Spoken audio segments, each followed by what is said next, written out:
Okay.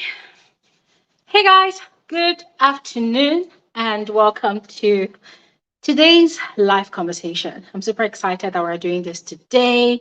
You are all especially welcome.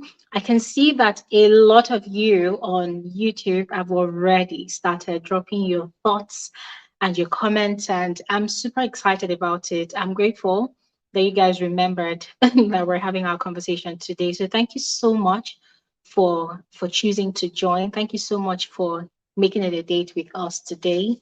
For those of you that are new here, hi, you're welcome.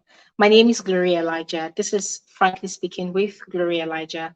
Um, I'm the girl with the T. Yes, I call myself the girl with the T. And what we're about to do here today is what we do every Saturday by this time. We have conversations, we analyze the show. That's reality TV shows. And this time around, we're analyzing what's been happening in Biggie's house from Big Brother and Zamzi, of course, this week. So we all know the topic of conversation. And it's actually a lot because a lot has been happening in the house. But the focus for this conversation is about Biggie's verdict and interpretation of the rule book, to Liema, Jareed, and Mpumi's how do I put it now? Yeah, they broke the rules. Anyways, they broke the rules, and Big Brother gave his judgment yesterday. Now, it stirred up a lot of conversation online, something which I have actually been pinpointing, but sadly, well, there will always be those sort of people that will say, "Oh, Glory, you're jealous. Oh, Glory, you hate your gender. That's why you're always pointing out these things. Zamzi and Bibi Niger are not the same. Blah, blah, blah, blah, blah." I mean, I've heard a lot, but it was quite interesting yesterday that a lot of people had a lot to say. I mean, I went on to the BBmzansi Twitter page, and I saw the posts they made about Biggie's verdict, and I went through the replies, the comments, and I was just laughing because in my head I'm thinking, oh wow, finally, it took 3 weeks for people to see that Biggie has not really been fair to most of these housemates. Anyways, that has posed the question of if Biggie is biased or not. Is Biggie swinging the balls of favoritism towards Liema or not? What exactly is going on? How is Biggie interpreting the rule book? What is it about certain housemates that Big Brother will feel very justified, to punish them as he deems fit? But then when it comes to specific housemates, like of course Liema, the rules tend to bend for her sake. What is going on? What exactly is going on? We're also going to look at the disruptors because by tomorrow, maybe two of them will be evicted from the house. So we're going to look at the disruptors. We're going to rate them. Already voting has happened this week. I think it's over already, but we're just going to rate the disruptors, right? We're going to rate them. We're going to look at those ones that we feel have really delivered on their mission, this past 2 to 3 weeks and are really deserving to stay further in the game and even join the rest of the house in competing for that 2 million rand. We're going to talk about that one. And then finally, we're going to look at the rivalry between Mcjunior and Papaghost. A lot happened this week between these two people. And up until yesterday, no, this morning actually, Mcjunior was still sulking, from everything that's happened this week. And even the fact that they won their wager on Thursday, it seems like this young man is not really excited about that. So we're going to look at all of these things, all right? And as I always say, guys, remember, this is a space for self-expression and safe expression. I'm just going to go ahead and share my own opinion about these things I've mentioned. I also look forward to hearing from all of you as well. Please, let's respect people's opinion. Remember, people's opinions are not always facts. So let's respect people's opinion, allow people to express their own thoughts in their own unique way. All right. And if you do not agree, feel free to express your disagreement. Guys, I'm skipping on English right now. Feel free to express the fact that you don't agree without towing the line of insults, all right? So that we can have a very respectful and interesting conversation today. Thank you very much. Once again, you all are welcome. I see more people are joining us. Thank you all so much for joining. All right. By the time I'm done speaking, as usual, I will drop the link in the comment section on my YouTube space so that for those of you that want to share virtually, you can click on that to join to speak. For those of you on Twitter, you can send in a request to join and express your own opinion. All right. If you do not want to, if you don't want us to hear your voice, please go ahead, tweet about this, share the space on YouTube. Go ahead, share your thoughts in the comment section below. All right. I will see all of your contributions. Thank you all very much. Now, first off, let's begin with the whole Liema, Jareed, and Bumi situation. Now, there were a lot of questions that came to mind yesterday when Big Brother was playing back the tape of what had happened exactly. Now, here's the deal, yeah. This whole thing happened on Thursday after the pool party, immediately after the pool party, as a matter of fact. It happened on Thursday. And what I, as a viewer, had seen was towels covering Jareed's bed. Liema and Jareed were in there, right? They were doing whatever. Now, initially, I did not know who covered that whole space, right? But one thing I knew for a fact was that according to how it had played out before on Big Brother Nigeria All Stars, it's actually against the rules. And so I spoke about it on the video I put out yesterday on my channel. And I was hoping that Big Brother was going to address the issue fairly. But then his judgment yesterday was quite interesting. Anyways, as I said, what I had seen as a viewer was that after the pool party, Liema and Jareed, they were on Jareed's bed doing whatever, and there were towels covering all around Jareed's bed, obstructing the view of us, the viewers, and Big Brother's cameras, of course. Now, um, it's it seemed like it was normal because lately these housemates have been breaking a lot of rules. Another rule that they've actually been breaking is the rule of breaking the, I think it's the rule, I don't know how it's written in the rule book, but it's of writing love letters to each other.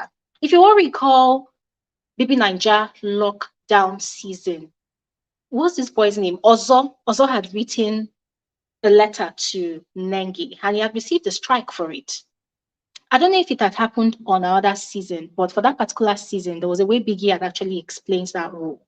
You know, the acceptable modes of communication in Big Brother's house is English language and sometimes your dialect. And if at all you're going to use your dialect, you have to interpret immediately for the understanding of your fellow housemates and the viewers. There should be no obstruction of communication. When housemates communicate via books or via papers, then they're actually obstructing the flow of production and communication. So I don't know why Big Brother is yet to address that love letter they've been written or they've been writing to each other all week.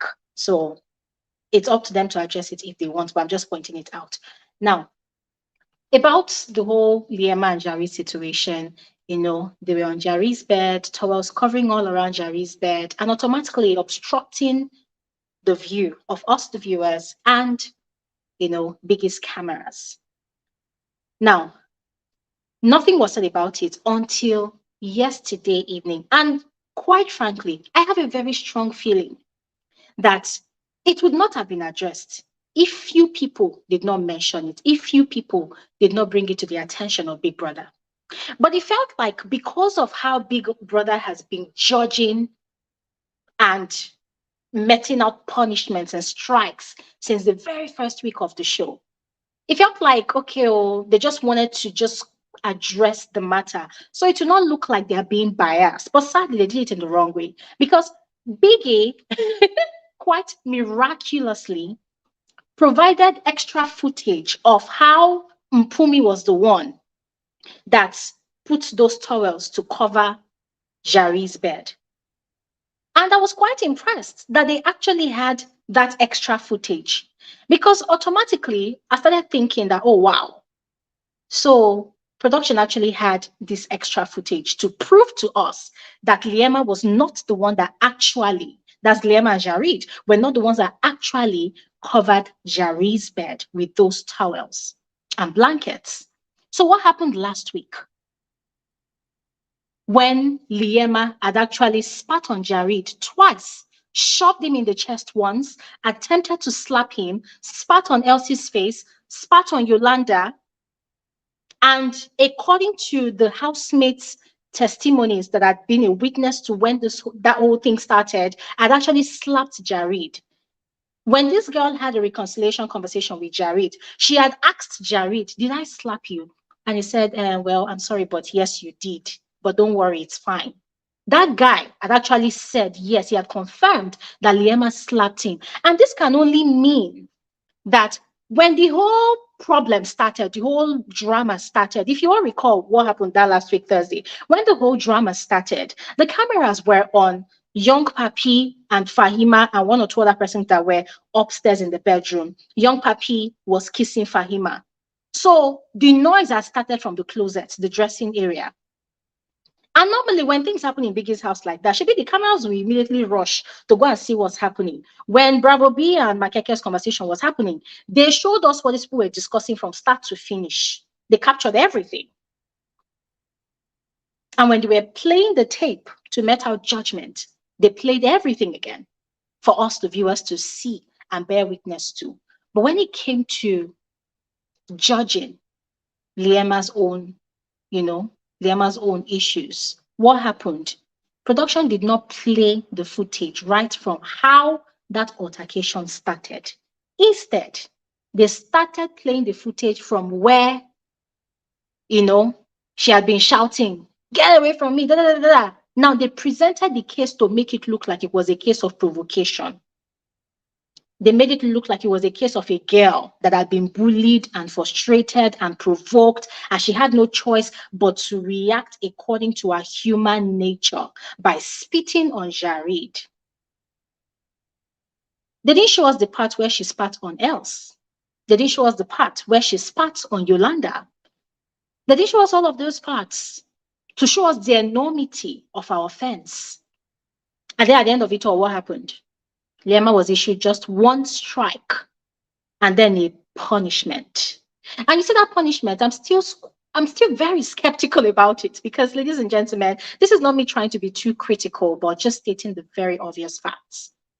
They gave her a punishment, yes, but then they ensured that the cameras were on this girl a lot to buy into the sympathy of us, the viewers.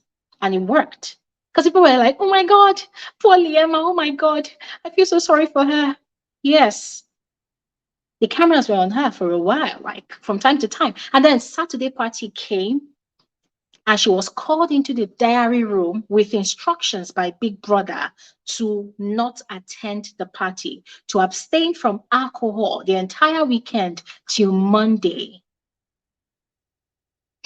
What do you call that? If not protection, what do you call that? And then, whilst the party was going on, I had just one question in mind. Who is with Liema inside that house? Are the ninjas inside that house assisting this girl with the punishment? Why did Biggie call Liema to the diary room to instruct her not to attend the party, to abstain from alcohol? When Neo had gone into the diary room to receive briefing about the party, anything that Biggie had to tell Liema, why didn't Biggie pass that message through the head of house?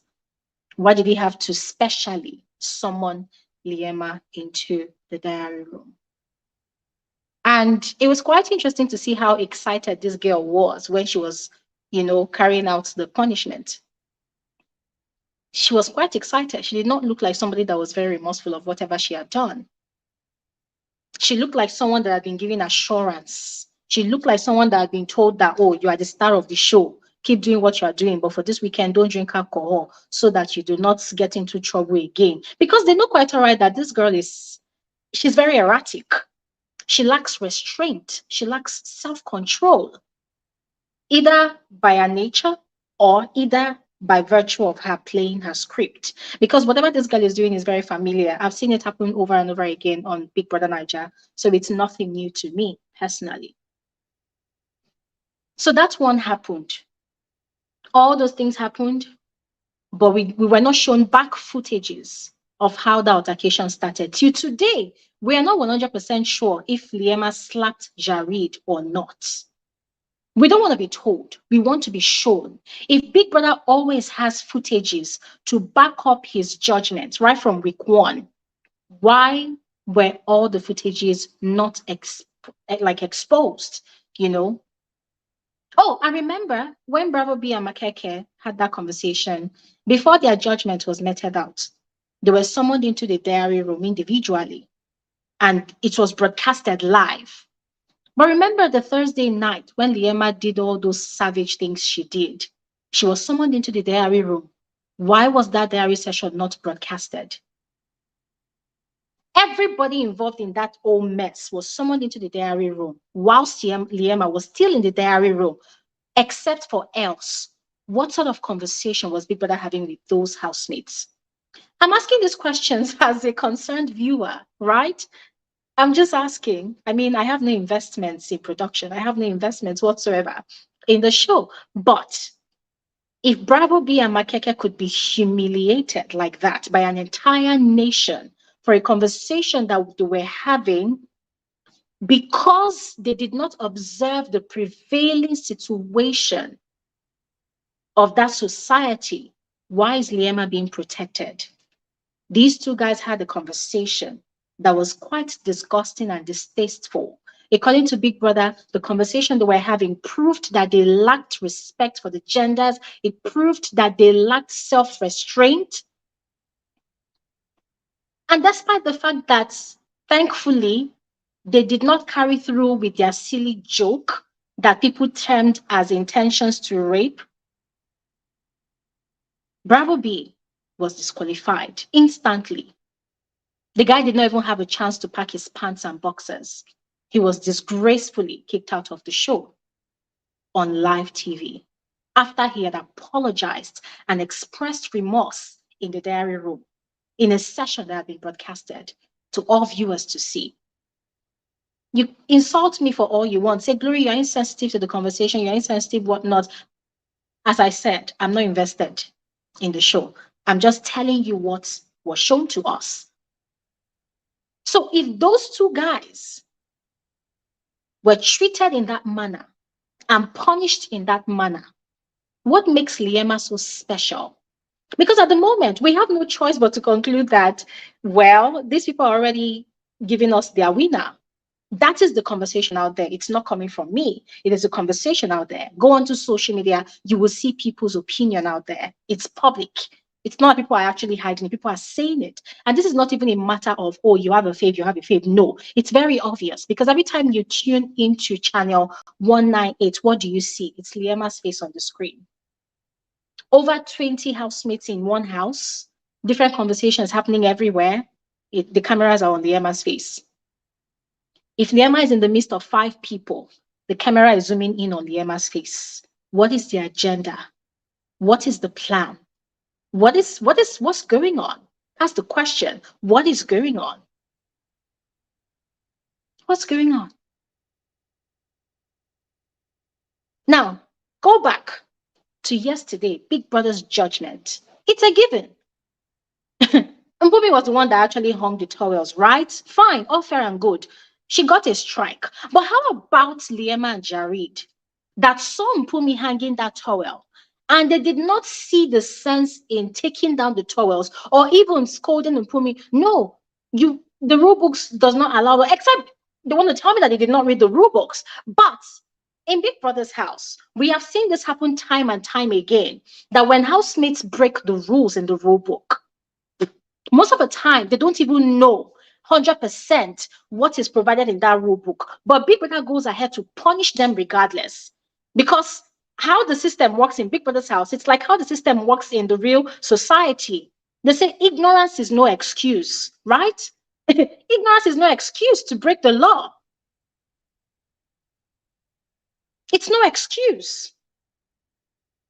And so Mpumi got, because I watched that video, it felt like at some point I saw Mpumi take down the towels and I saw somebody telling her, no, put it back, put it back. Now, I'm not really sure if it was Jareed and Liema that was telling Mpumi to put back the towel, to cover them. I'm not really sure, but I heard that. So my question to Big Brother, if Big Brother is listening to me right now, is why didn't Pumi get a strike? And then Jareed and Liema got a warning each. Why? What is the agenda? What is the motive?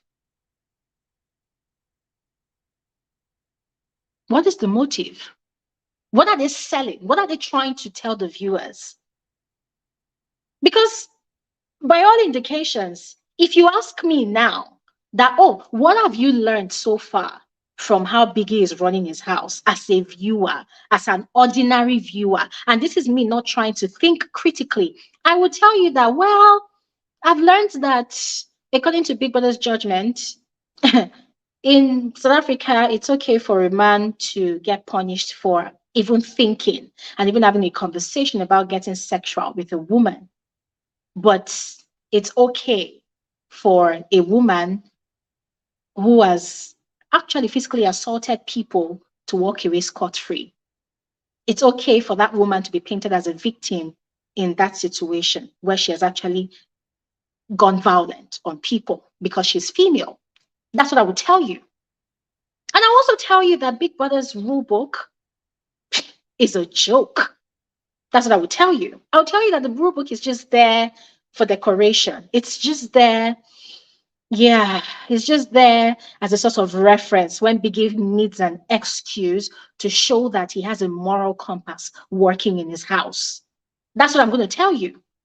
I'll tell you that the rule book does not apply to all the housemates. I will tell you that at the moment, there's a particular housemate that is being favored by Big Brother, by production, by everybody. And I'm not just the only person that has noticed it. A lot of people viewing the show, they have noticed it and they've been speaking up. But guess what? Whoever is handling BBmzansi's Twitter account, it's like that person is tone deaf to what is happening around them on social media. Because if I were to be a social media handler for such a brand, I will pay attention to what's happening. I will read engagement, I would read feedback, and I would give feedback to my people and say, oh, here's what's happening. Oh, people are talking, people are complaining.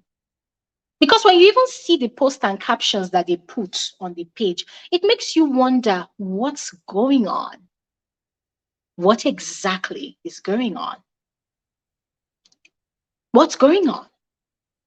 I've seen housemates in that house that do not get cameras focused on their face for more than 1 second. But I've watched Liema get the camera focused on her face for more than 1 minute.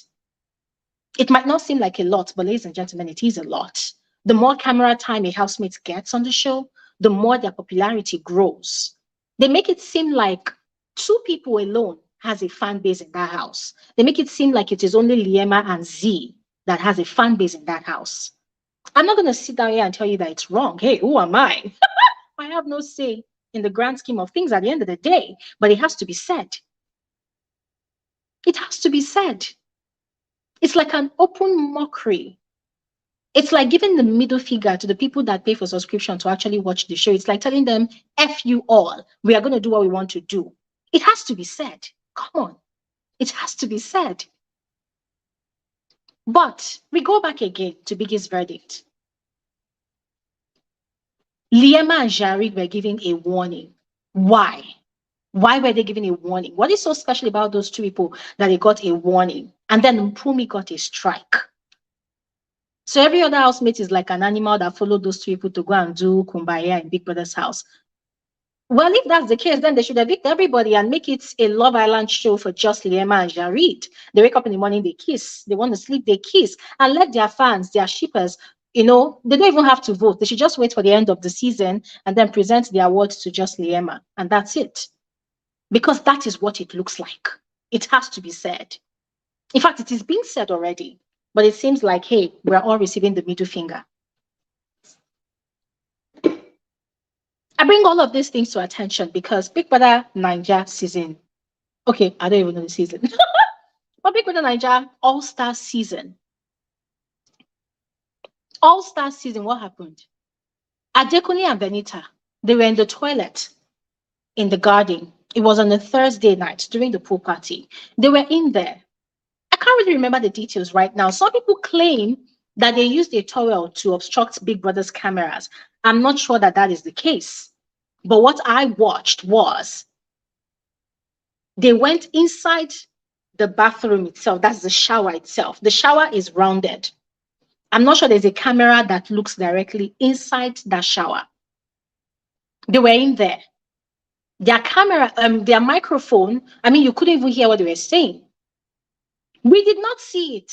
And quite frankly, I think Big Brother of Big Brother Nigeria that season actually brought that thing to order, because people like us had been talking and talking that Adekunle and Venita, they've been breaking a lot of rules and they've been getting away with it. Big Brother is being biased, until Big Brother finally decided that, okay, well, let me use this one to prove to people that Adekunle and Venita are under no protection, by production. Let's punish them. And so those two people, for the same crimes of obstructing Big Brother's technical kiniko, they were issued a strike each. But it was quite irrelevant, because I think it was getting towards the end of the season. So what was the point of the strike when those two people had actually been breaking rules right from the very first week? But this is just a point of reference anyways. I'm asking, why did Liema and Jareed get a warning and then Pumi got a strike?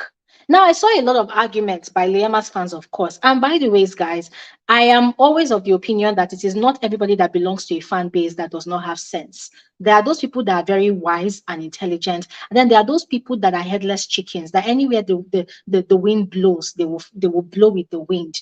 And I avoid such people, because no matter where they see reason, they will seek foolishness in place of that reasoning. I saw arguments from people like that, the myopic ones, or the ones that can actually see the truth, but stanship culture has blocked their sense of reasoning.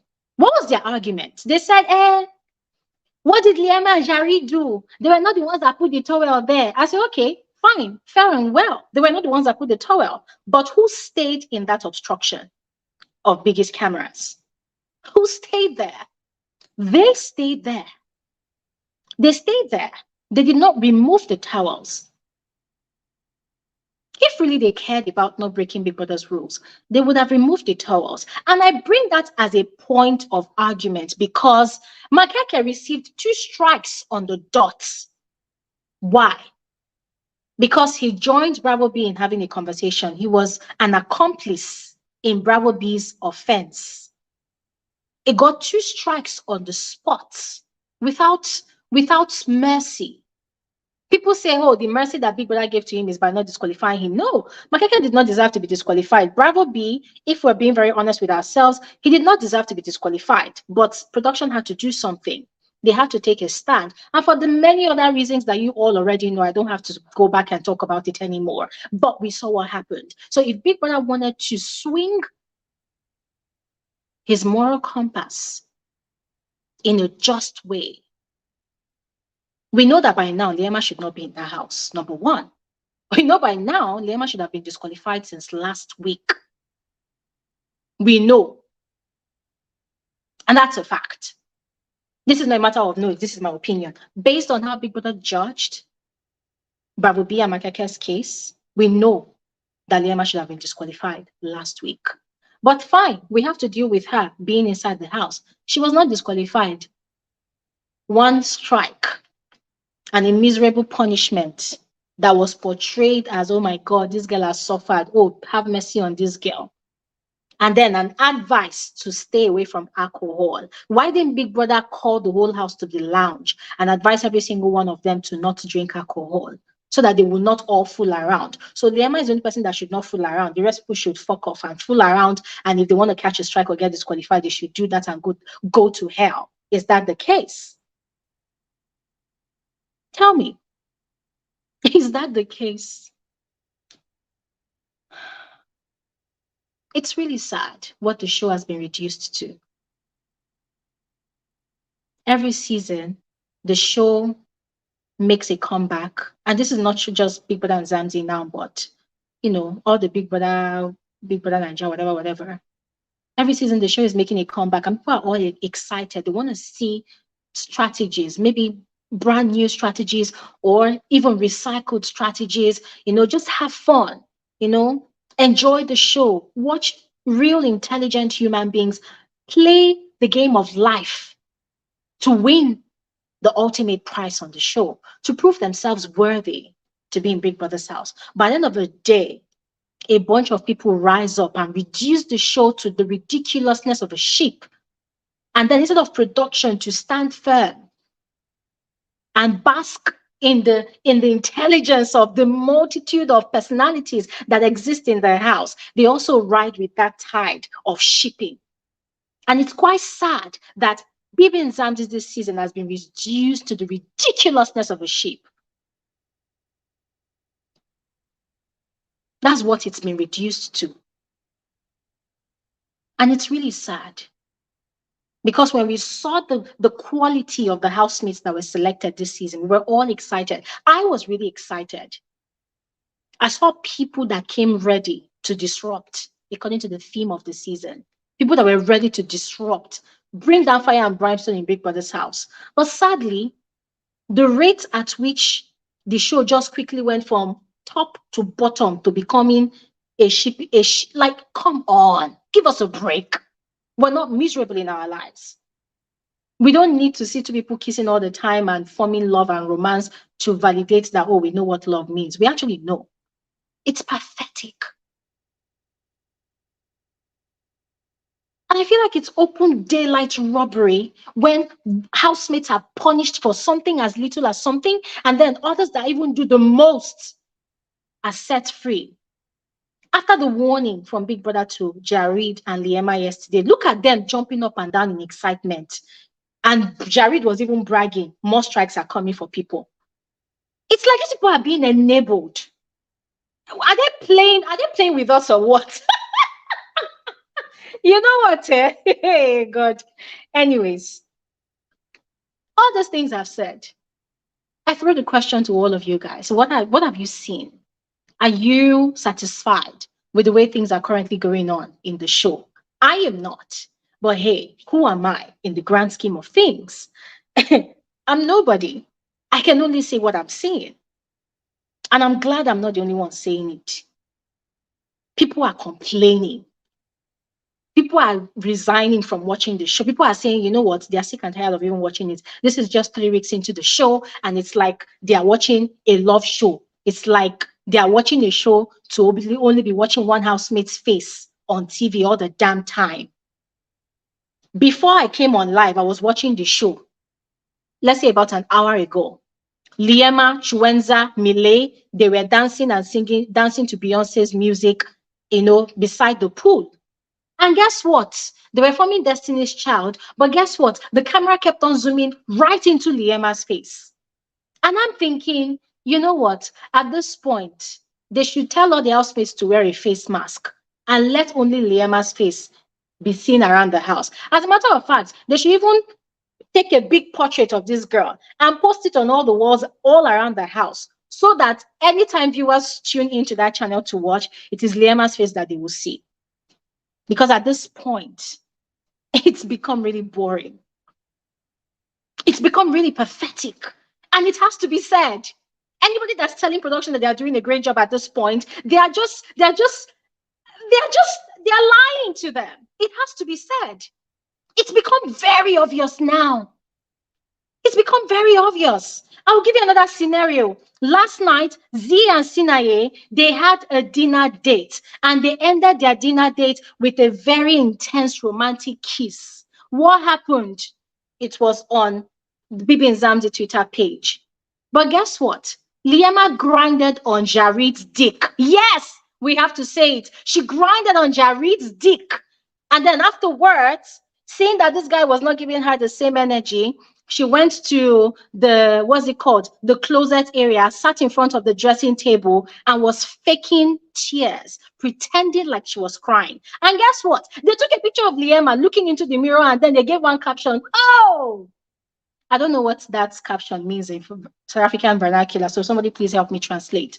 But I was wondering, like, okay, should people want content? Why didn't you people capture the part where she was grinding Jareed's dick, put it on your bloody page, let people see that part, instead of putting the part where she looks miserable? Why? What's going on? You want people to pity for Liema and say, oh, this girl is an innocent girl that just fell in love. Oh, let's leave her inside the house. And then people will vote and vote and vote and vote and vote and say, yay, she played a very good game. She proved to us that it is okay to fall in love. It is okay to you know what? Fuck off. It has to be said. And so I have said it. If you want to speak, don't worry. I'm going to stop talking in a bit so that you all can speak as well. Quickly, on to the disruptors. I have always been praising you. I've always been praising Tacky. But at this point, if you ask me which of the disruptors I would love to see stay through till the end to compete for that 2 million rands, I would absolutely love to see Fahima stay in the house. I know that this is like a plot twist to all of you because a lot of you know that I'm actually a huge fan of how Neo as a disruptor plays her game. But I'll give you just one simple reason. Fahima is in the middle of disrupting a very, very major ship in that house. And that is what is going on between Z and Sinai. So if Fahima is able to get in between that, it means we're going to have 2 triangles in the house this season. And since most of the viewers are enjoying, what's it called, the shipping season, as always, I think it's going to make for good TV. So that's just my own opinion. That's just my own preference. Fahima is very annoying. She's one of the laziest housemates in the house this season.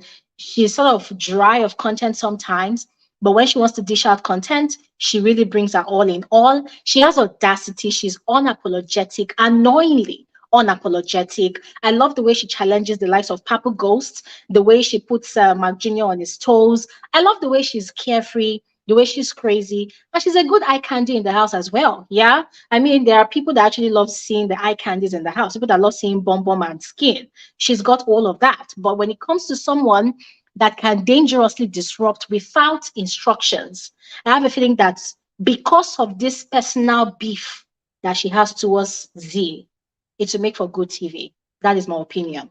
I like Neo's style of disrupting. I like Taki's style of disrupting, but I feel like in a way, Taki has got his human sentiments alive. And one way or the other, because he is now in a romantic thing with Neo, it might come in the way of his mission at some point in the game. That is my opinion. Now, quickly, moving on to what's his name now? Mcjunior and Papaghost. Ladies and gentlemen, I'm going to tell you for free that I really loved how humbled the whole situation of the house this week humbled Mcjunior. For those of you that have been following my reviews on YouTube and also my tweets on Twitter, you will know that I really admire these 2 gentlemen. I love them. I love the way they play their game. I love their game also because they are not interested in shipping. They came to the house with very solid strategies to actually play the game. Because for me, as far as I'm concerned, anybody that goes to Big Brother's house to ship is lazy and bereft of ideas. That person is a copycat. That person is only interested in recycling previous players' strategies. And as far as I'm concerned, that is the weakest and laziest way to play a game like this in Big Brother's house. So as far as I'm concerned, anybody that goes into Big Brother's house to ship, they are weak, and I do not rate them for anything. And yes, it is my opinion. I don't rate them. I see them as very, very weak, uninnovative, just plain lazy. And they do not have the intellectual capacity to play a real game like we players will do. That's my opinion. So when it comes to Mcjunior and Papaghost, I respect the way they play their game. I love the way they look for crazy ways to give us rich entertainment. And from their drama this week, you could see that a lesson was passed on. That no matter how smart you think you are, there's always one person thinking ahead of you. What do I mean? Mcjunior is very smart. Every time he goes to the diary room, he tells Big Brother and us, the viewers, his plans, his next steps. You know, the reason he's always quiet, he's calculating, he's studying everybody. But what this guy does not know is that every time he opens his mouth in the house and reviews his game plan, he reviews his strategies to people. Because when you listen to this guy talk, He's always telling people, I'm quiet, I'm studying people, I'm watching you people, blah, blah, blah. People are taking the information that he is passing on and they are cooking up how to use it against him. And that's exactly what happens between him and Papaghost. Papaghost realized that this guy, he's very smart, very intelligent, but he lacks emotional intelligence. His IQ is very high, but his EQ is quite low. And so Papaghost leveraged on that to play a very clean game this week. And that bought him the favor of both his fellow housemates and the viewers. So for 3 days straight, or let's say 2 days, Mcjunior has been sulking. Why? You know when they say a king becomes mad, if you've watched Game of Thrones series, you know the Mad King, you become so possessed by power and then automatically you become power drunk and then you want to destroy your entire kingdom. If things do not go your way, that was what Mcjunior became this week. He became the Mad King. For a leader, or rather for a head of house that's supposed to be a leader, going around and screaming, I must win this wager. I must win this wager. I'm like, dude, is the wager for you and you alone? Have you forgotten that it's supposed to be a collective effort? So because Papaghost wrote a script and he did not sign it off, it became a problem. And then the confrontation, the way he raged like an angry person, at Papaghost, like he wanted to fight. And look at the way Papaghost was calm. You see that calmness that Papaghost exuded for those 2 days? That was what won. That's what won people's hearts for him. Papaghost proved this week, not just this week, anyways, but he proved by his actions, by not reacting to Mcjunior's threats and his craziness. He proved that you can be smart, you can be intelligent, and still maintain composure and still be calm in the face of temptation, because that was a huge temptation. If somebody comes into my face like that and come and be telling me, F you, nigga, F you, I will nod you, you fall down. But he maintained his poise. And even when his wife, Lerato, was advising him that, oh, you should have showed him who you are, you should have reacted, he said, no, I'm not going to do that. Because on a normal day outside the house, I would be tempted to react, but I will not react because my strategy here is to remain calm all through. Where has violence gotten anybody in Big Brother's house? Nowhere. Oh, somewhere actually for the likes of Liema. Liema will get violent and she will get a pat on the back by Big Brother and production. They will tell her, well done, my daughter. Yeah. Ladies and gentlemen, I'm done talking for now. So I'm just going to go ahead and bring on people to speak. I'm going to put in the link in the comment section on YouTube. Like I said, we have a lot of people requesting already on Twitter. So let's speak with these amazing folks one after the other. And for those of you on YouTube, please go ahead and click on the link and let's talk. I would love to hear your own opinion. Let's speak with YouTube. YouTube was the first person that sent in a request. YouTube, I can't see the rest of your name. Hi. Hey, Glory. Hi, how are you? I'm good, and you? I'm doing great. Thanks for joining. How are you? Oh, I'm good. I'm so happy to be speaking with you. Thank you. I want to start with the first segment, what you said at first about the Liema and Mpumi and Jareed situation. Yeah. So I want to give you a backstory. I know this is kind of irrelevant, but I know Liema. I've met her before. Well, she's not a friend, but she's an acquaintance. So I don't really know her personality. So I was actually happy seeing her on the show because I'm like, oh wow, it's someone I know, I've seen before and all that. Yeah. So I was really excited to see her. So the first week I was voting for her. I was like a number one fan. But then second week, things went downhill. I don't want to lie, especially after the eviction show from the first week when she had found out that Jareed has a wandering eye. Yes. Yeah. So when she said the mean things about Mpumi and all that, and even during the Saturday night night party the day before, she was saying that Snaye will Z up like emotionally with the whole thing. So it kind of rubbed me the wrong way. It was giving vibes that she's not really a girl's girl in that way. So I was like, I don't know that she's like this. Yeah. Continue, please. Yeah. Okay. So with the spitting thing, now that put me off. I actually thought she was gonna get disqualified, but or at least get 2 strikes, because that's fair. I mean, if we look back at the previous season, Ilebaye, she had pulled Cece's wig, and also what did she do? And she also choked Doyen. Yeah. But this one that she did, what Liema did, is actually more degrading, in my opinion. And the fact that she only received 1 strike, and we're comparing it to what Bumi did, which was cover their bunk bed, it's not the same. So I feel like she deserved 2 strikes, not 1. Yeah, with that, and the fact that when she was doing the punishment, the camera really it kept on going to her, and I could see people on Facebook, even here on Twitter, they were like really feeling sorry for her and all that, and I'm like, okay, but this is her punishment. Really didn't feel bad. I don't want to lie, because I'm like, girl, this is what you have to do, because I mean, you really have to restrain yourself.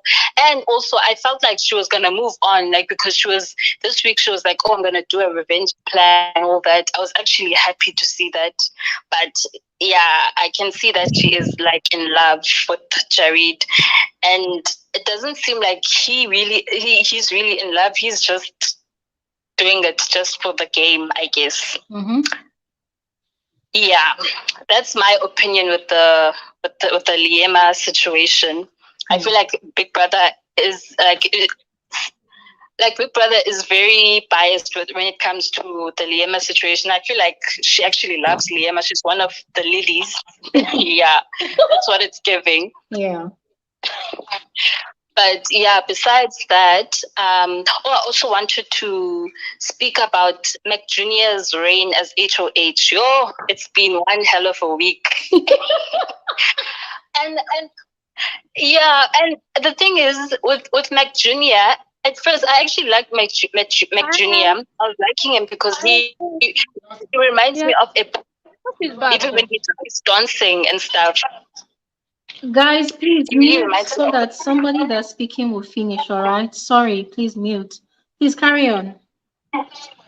Okay, as I was saying, he reminds me of a boo-boo, like with the whole loner thing, like he'll watch the rain outside alone, like that isolation type of thing. He reminds me of a boo-boo. Yeah. But what I liked about the Titans is that they didn't really make fun of him that much, make fun of Epupu that much when he would isolate himself. That tried to reel him in, but with these housemates, I didn't like the fact that like your Willie, he'd point out like, oh, look at him, he's sitting alone, and he'd laugh about that. I'd be like, this guy, he seems like he's giving high school mean guy vibes. But anyways, this week Mcjunior disappointed me, but I'm still a fan. I feel like it will pass over,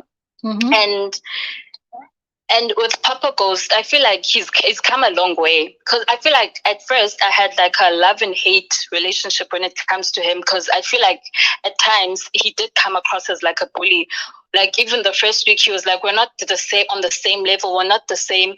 Like he's trying to say that he's better than everyone, basically. And in the Big Brother house, no one is better than the other. Everyone is an equal. So everyone must be respected the same, whether they're older or younger, whatever. Everyone is the same. Yeah. So yeah, that's how I received Papaghost. But this week, I feel like he was just assisting, and the fact that he actually had won an international award for for production. Yes. So that says a lot about his talent, and the fact that they actually won this wager, I'm very much proud of them. Yeah. When it comes to the disruptors. The disruptors. Fahima, you see the role Fahima was playing, the addict. That's her personality. That's how she is to me. That's how Fahima is on a daily basis. That girl who would wear a pajama will wear pajamas the whole day, and you're like, girl, come on. Go shower. Go shower. Wear a pajama the whole day, and you're like, girl, come on. You are bitter. And she has these scenarios in her head that people don't like her, like Z. I'm like, influenza. And I'm like, girl, you are crazy. So it really, like with Fahima, I'm actually happy that she's going tomorrow. I know for a fact she's going because when I was rating, we might be surprised, and I'm sure most people did because she hasn't been following her instructions from Big Brother. And with Nero, I was slightly disappointed with Nero with the Mcjunior situation because they were like influencing him, Fahima and Nero.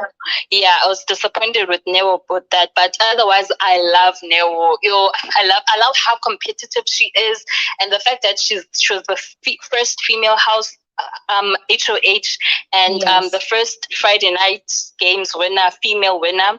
Like I'm so proud. I was so proud of her yesterday. And then where am I? What else happened this week? Oh yes.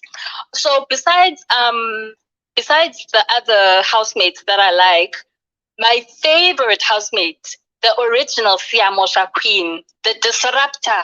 That is not actually a disruptor, but a house, Yolanda.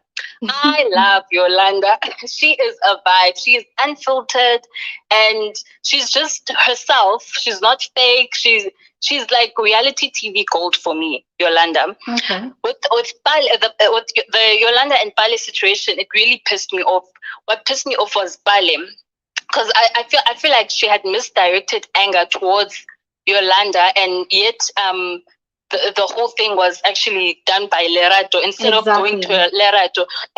And I feel like she was targeting Yolanda because she knows that Yolanda has we know that Yolanda has vitiligo. She has a skin condition. Yes. So I feel like she, in a way, she does undermine most of her housemates. I feel like they do undermine her. They feel as if just because she has this vitiligo, she mustn't be this loud and audacious person that she is. Why is she like this? She's supposed to be humble and all that, but that's the thing. She actually had this the vitiligo.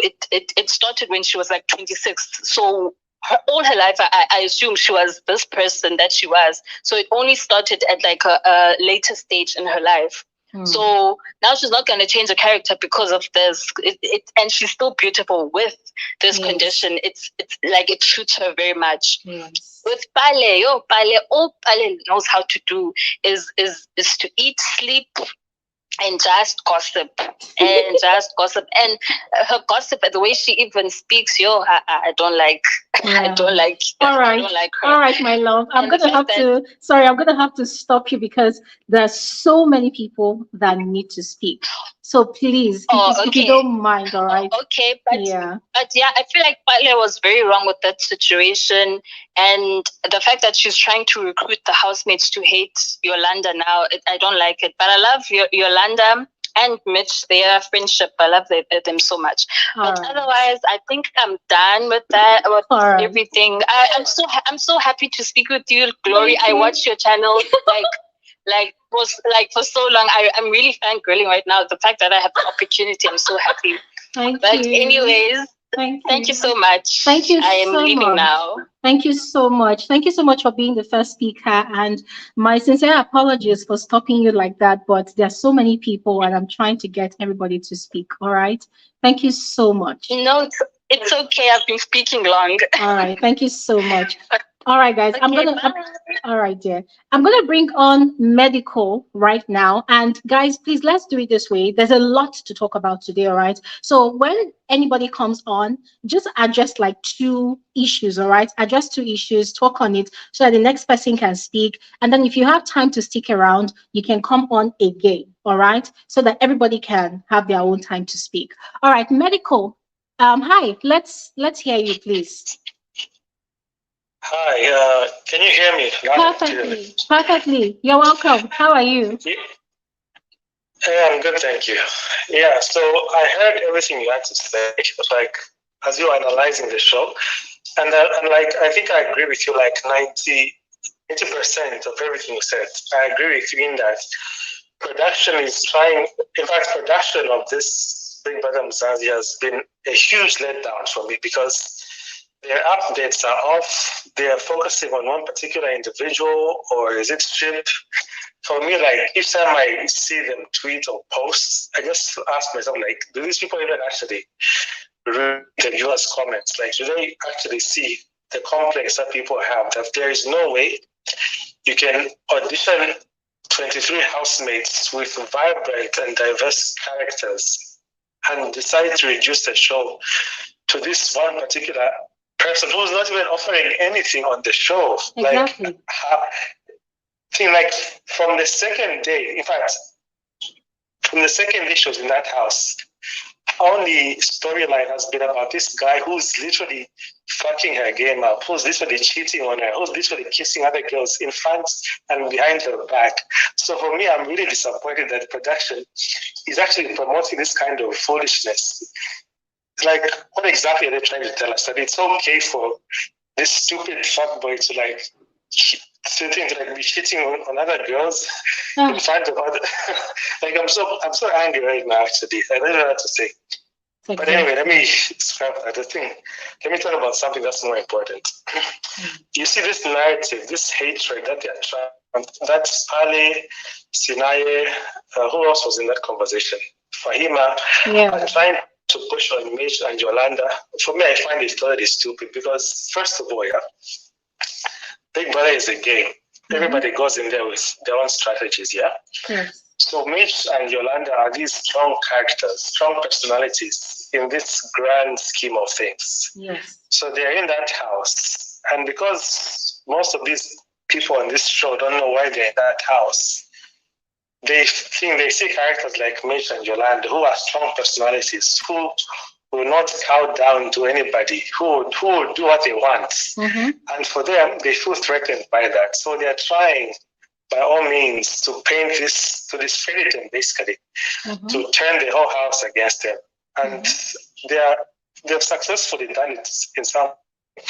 But at the end of the day, it's the fans who decide the fate of these houses. So for me, I feel like even though they think they turn the whole house against them, I think the fans out there, from the tweets I saw online when that conversation was taking place between Pale, Fahima, I think Sunaye, who was the Taki and whoever. People on the streets, on the Twitter streets, were dragging Sunaye that how can this boy be so stupid? After all, he has no storyline on that show. His only storyline is chasing this girl who is not really interested in him. Maybe she's just using him for his own strategy. So for me, I feel like Mitch and Yolanda, that combination is deadly. And those housemates are threatened by them because I heard a certain housemate saying that both of them together are deadly. They're time bombs. And for me, I feel like that in itself is the reason enough for us to keep them till the end of the show because they keep pressing next of these housemates. And we need such content in that house because is it ship that we'll be watching throughout the day? Exactly. Because it seems like everybody wants to ship in that house. Is it Fahima and Mcjunior? Is it but I'm so glad Fahima is going tomorrow because I've had it with her. Like I can't stand because that girl is lazy.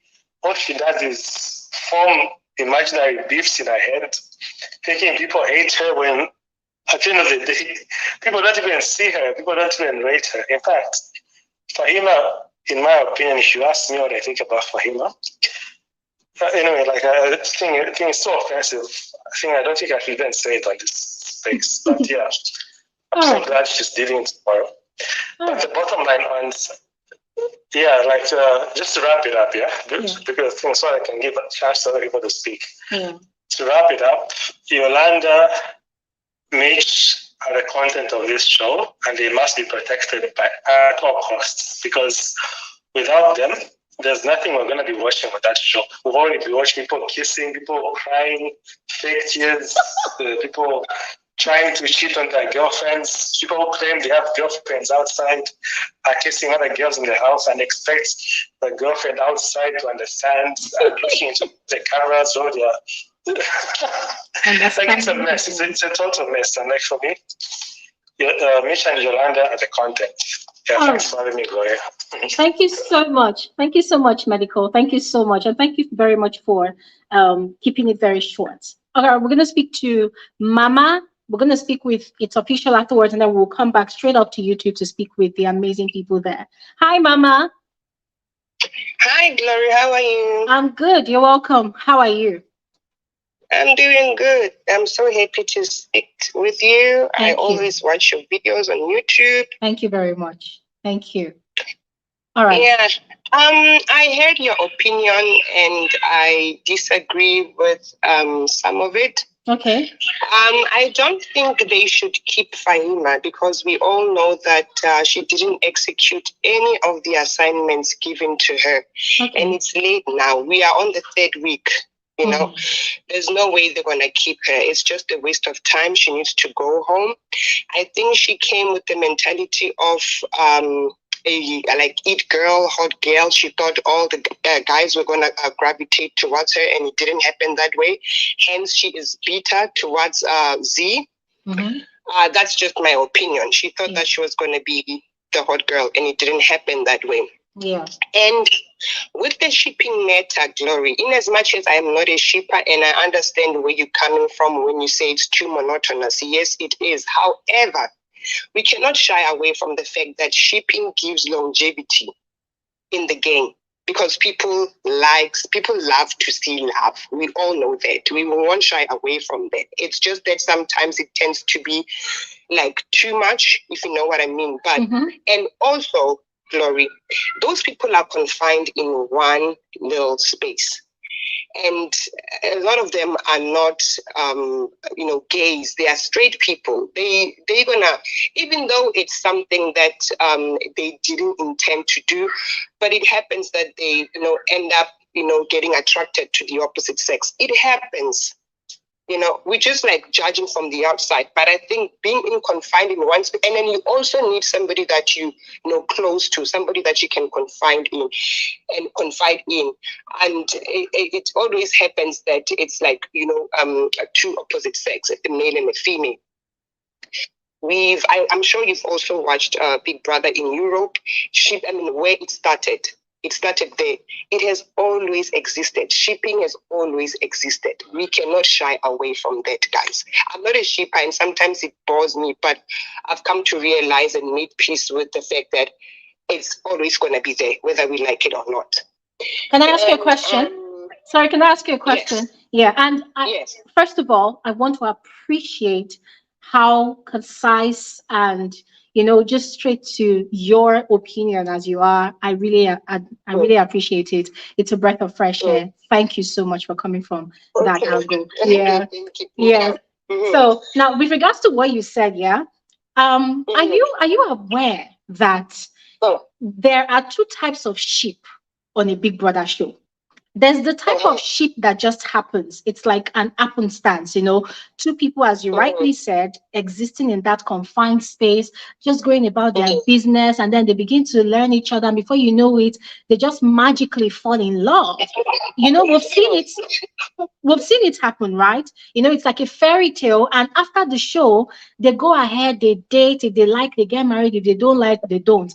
But there are those types of sheep that right from the very day they already tagged. In fact, there was a conversation I heard in the dressing room where Liema and two other people, Mpumi was there. They were talking about when they were observing their confinement before coming into the house, right? And they had people that were serving them, and these people were talking about the likes of Jareed and different people. Now, this means that they've already received information that you that is a girl, it would be nice if you date this one, that one. They've already received the information. I heard that conversation that day and I was quite shocked. And in fact, I wasn't really shocked. I was quite, surprised, because something like this has happened as well during Big Brother Nigeria, where housemates already received intel that, if you go into the house, there's this fine boy or this fine girl. If you date this person as a sheep, you will get a lot of support and you will stay longer in the game. It happens. So what I'm asking you is, are you aware that there's the actual genuine gravitation of two or more people, in one direction, they fall in love and they give us that kind of shipping content. And you can clearly see that, okay, this is real. And there's the one that is just fake. And where you expect that they should play it as a game that it should be, they just want to be relaxed. They wake up in the morning, they kiss, they want to sleep at night, they grind, and that's it. Are you aware that there's that kind of, difference? Yeah, absolutely. Absolutely. And it's unfortunate that they came with that mentality. Well, unfortunately, they are going to be shooting themselves on the foot. And yes, there are genuine sheep that materialize after the show and, and so forth. But we cannot shy away from the fact that it also gives longevity. We know that. And, as a matter of fact, people who are in ships don't even win the show. I don't know if they know that. It gives you longevity, but it doesn't guarantee you the grand prize. Do you agree with that? I agree with you, yes. Yeah. Mm-hmm. So it's kind of a strategy. It can work. Sometimes it doesn't, but let's just accept that shipping will always be there. It annoys me too, to be quite honest with you, but it's always going to be there. And we have people who are saying, like a person like Mcjuju,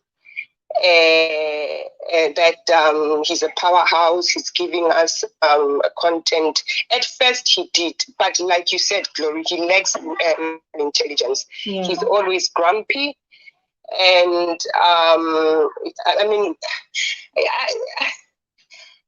I'm on the fence with him. I don't know whether he should be kept or whether he should leave, but I think he's just a ticking time bomb. What he did the other day with this guy, Papaghost, was just uncalled for. He was literally in his space and, he was yelling at him and all that. I think something big might happen if he's still in that house. So I'm actually on the fence. I don't know. Yes, he is intelligent. Yes, he studies the people in their house and but I don't think he is stable emotionally. I'm afraid. I don't know. And I'm about to wrap up. Okay. With the Liema situation, you're right, Glory. The production is lenient towards her. I think she should have had 2 strikes at least, if not disqualified. They're kind of lenient, and yes, I agree with you. They also shoving her on our throats. That part I agree with you 100%. But the niche, guys. Okay, I'm gonna go right or left, not right. What does Mitch do? She does a lot, actually. Mitch is always sleeping. Mitch is always sleeping. Absolutely nothing. Well, I think that's your opinion. Yeah, that's your opinion. Yeah. Always a very misguided opinion. A very misguided opinion in the sense that, first of all, let me finish. Each and every house. Because medical. I have to correct it. Medical, hold on. Just allow me. If you will allow me to just set the record straight here. Yeah? There is no way you can give leeway to people who are kissing all day in that house, people who are doing all sorts of things, and then come for Mitch, who in his own way is playing his own game. You might not like it, but at the end of the day, each and every housemate in that house has their own strategy or lack of it. So for you to say what is Mitch doing in that house is, for me, is pretty much misguided, because at the end of the day, there are people like me who support him. Okay. Medical. You said no. Medical, hold on. Let her finish. Okay. You said Sinaye was stupid, right? You said he's stupid, and you said he's busy with the he is now. He is, actually. That's your opinion. That's your opinion. Now, my opinion is Mitch is absolutely a finisher in that house. Wait, medical, hold on. Medical, please understand that this is her own opinion. All right. Mm-hmm. This is what how she sees this particular housemate. So let her have her own opinion. All right. Yeah, and also allow me to respond after she's done. Yeah. Wait, you will respond now because there's somebody else that needs to speak. But please, all right. Mm-hmm. I respect your opinion about Sinai. However, I do not agree with you when you said he's stupid. In as much as because it's your friend, right? No, hold on. Let's have a healthy discussion. Let's not interrupt each other. Yeah. Sinai, in as much as people are saying Mitch's strategy is, I don't know, I don't even know what's his strategy, to be quite honest. At least I can pinpoint Sinai's strategy, which is to be in a sheep. Now, when it comes to Mitch is always behind Yolanda, and Yolanda is a powerhouse. That is not true at all. Okay. I want to go Glory, because medical is well. Okay. So Yolanda has content, Glory. Yolanda is giving us content. Yes, she can be disruptive a little bit, but yes, she's giving us something to talk about. And I, as a South African, I think, I could be wrong, but I think she's going to take the grand prize, Yolanda, because of how she is going on about and you know what, Glory, you said shipping is doing this and that, but if you are honest, Yolanda wants to be in a ship too. Yes, she does.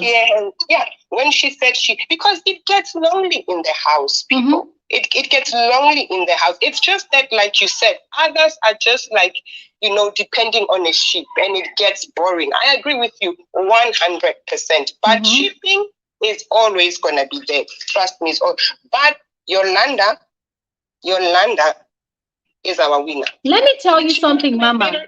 Mama. Our winner, Yolanda's hello.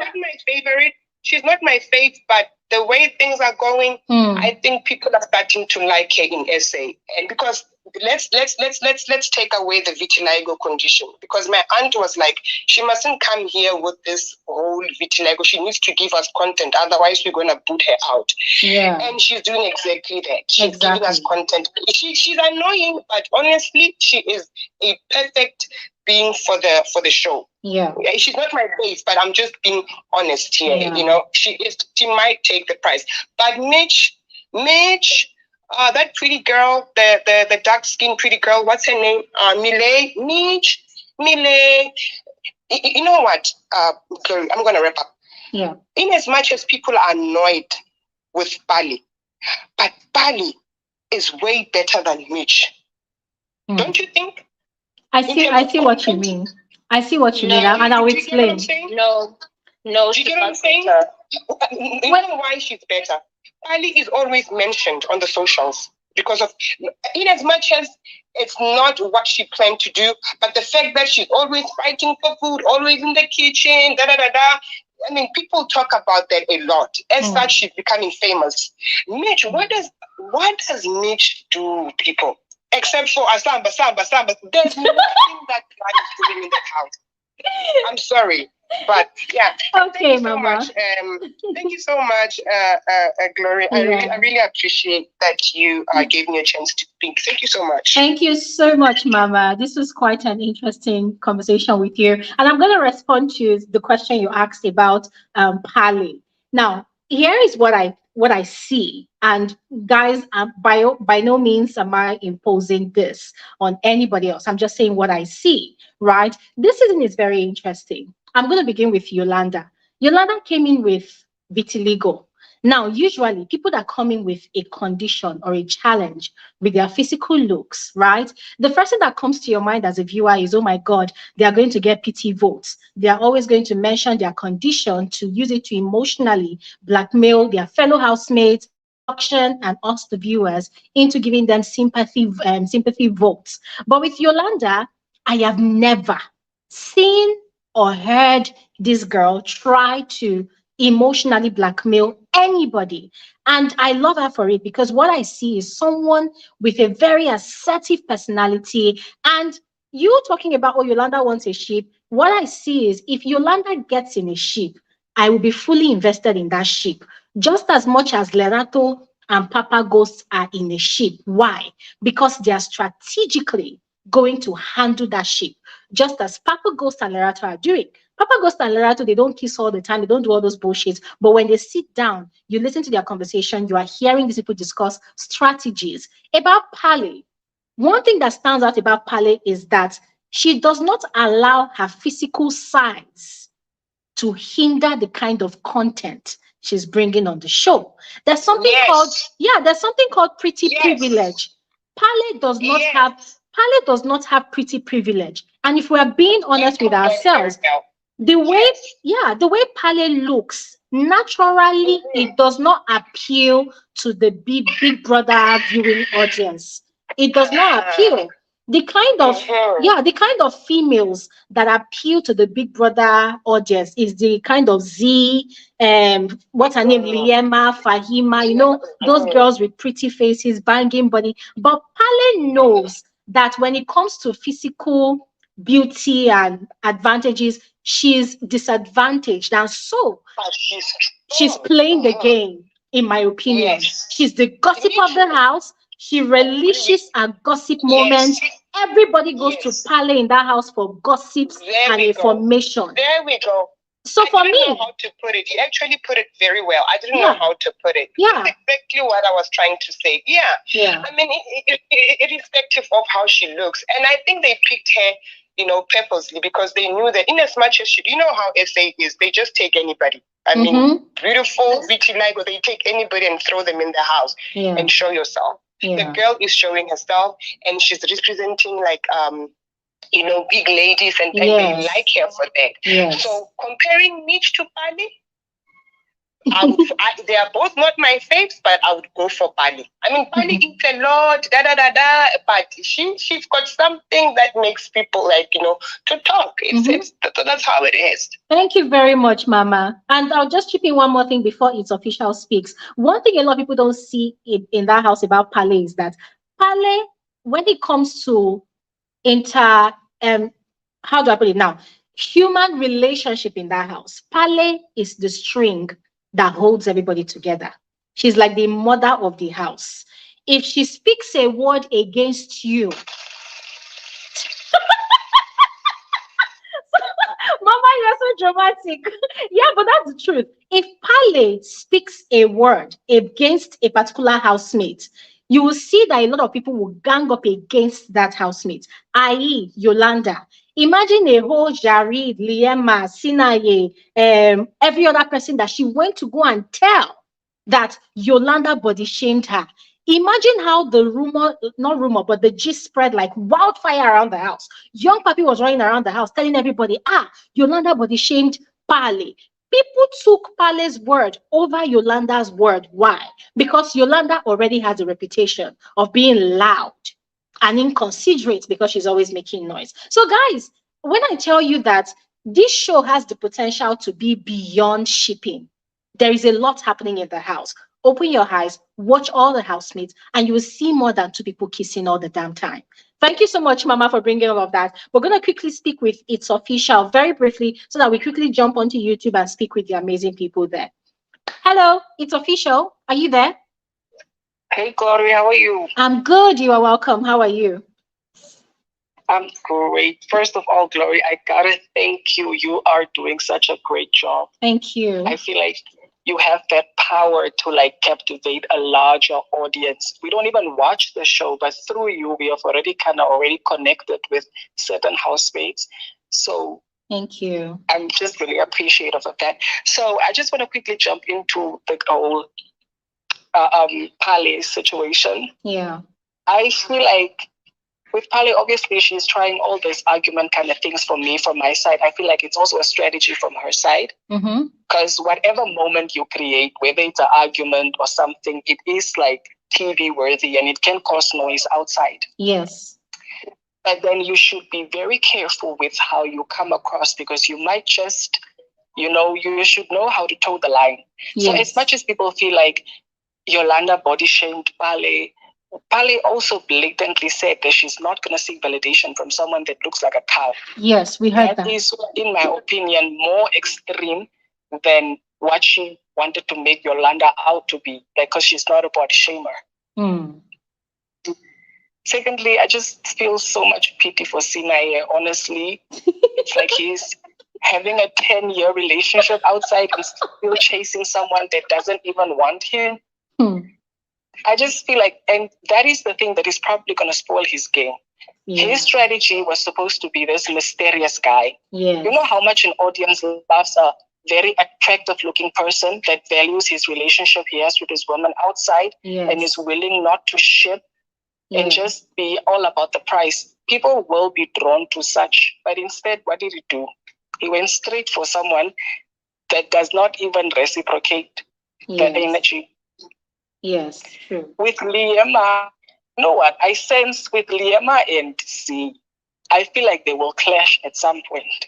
At some point, when they go further in the game, they might step on each other's toes. And because Liema is not emotionally intelligent like that, I feel like we might get a repetition of a Mercy and Tasha issue, where one already has a strike and one cannot control herself. One will win the money possibly or go far, and the other one might be disqualified.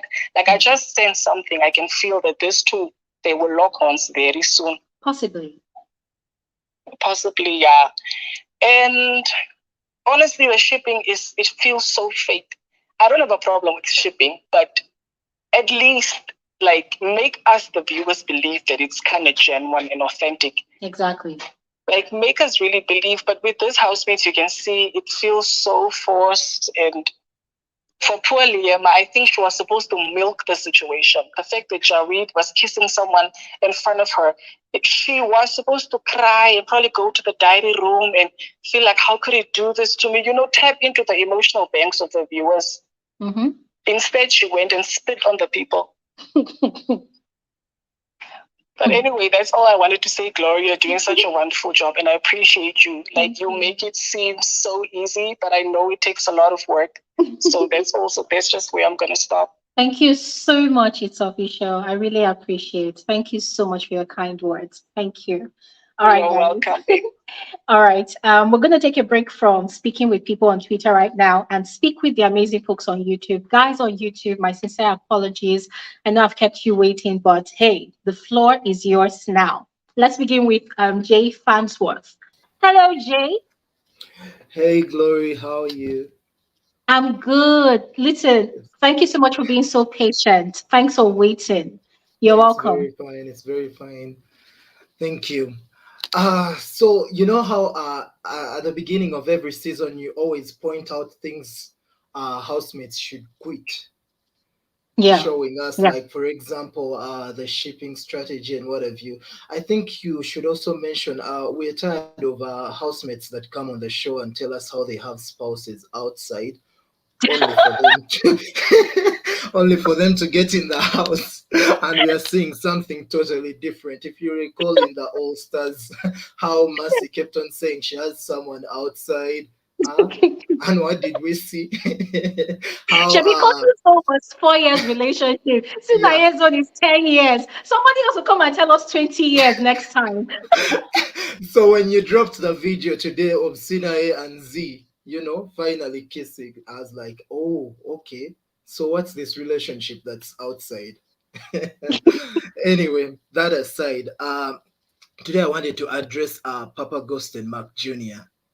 Okay. So I think Papaghost and Mcjunior are exactly the same person, just like how you remember Perry and Adekunle. Yes. Smart people, their ego is way through the roof, They are so proud. So if you recall last week when Mcjunior and Neo won, do you remember Papaghost sitting back as the others were jubilating.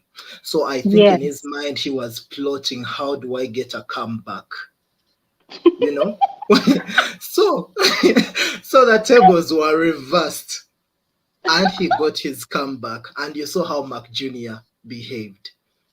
The guy was You know? rejoicing at the party Yeah, Mark for him Jr. to did. lock himself inside this week. Exactly.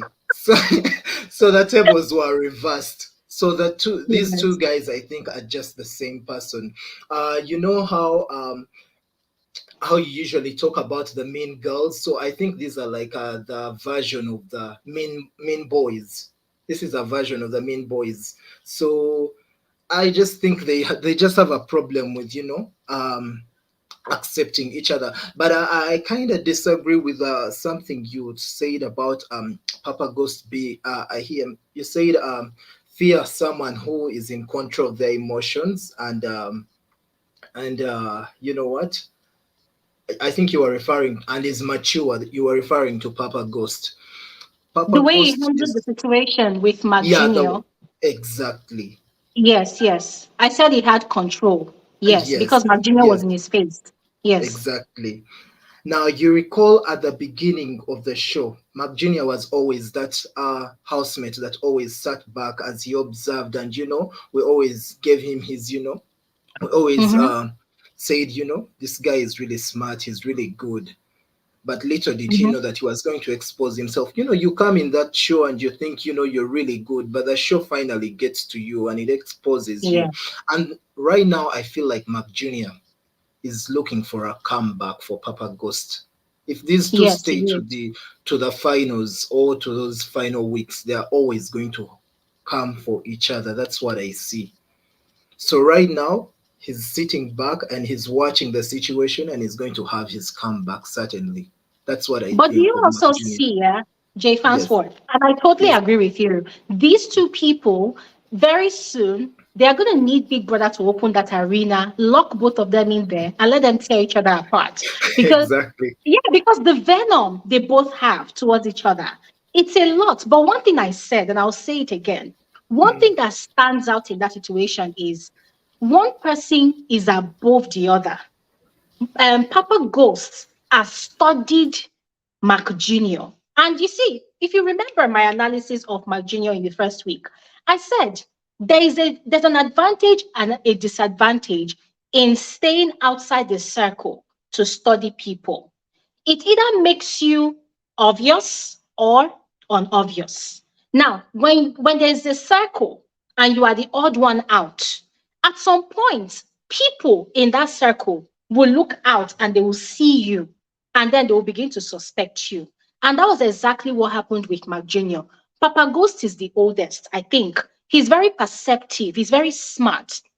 And remember, this is someone that is in the arts, in entertainment, so he knows these things. He has interacted with people. Mark Jr. in real life is a loner. I don't know which field he works in, but he's a loner. And from what he has been saying to people, he works from home most of the time. So this is someone that does not get enough human interaction. Unlike Papa Ghost, that in his day-to-day life, he gets enough human interaction. He has an older brother that is a superstar. I think there was Nkube, is it Nkube? That's his name. By the way, that's my crush. Yeah, Andile Nkube. Yeah, I heard that that's his brother, right? So Papa Ghost has experience in human interaction. He can thrive in any environment, even though he's assertive. Ma Junior does not really have enough of that, and that is becoming detrimental for him.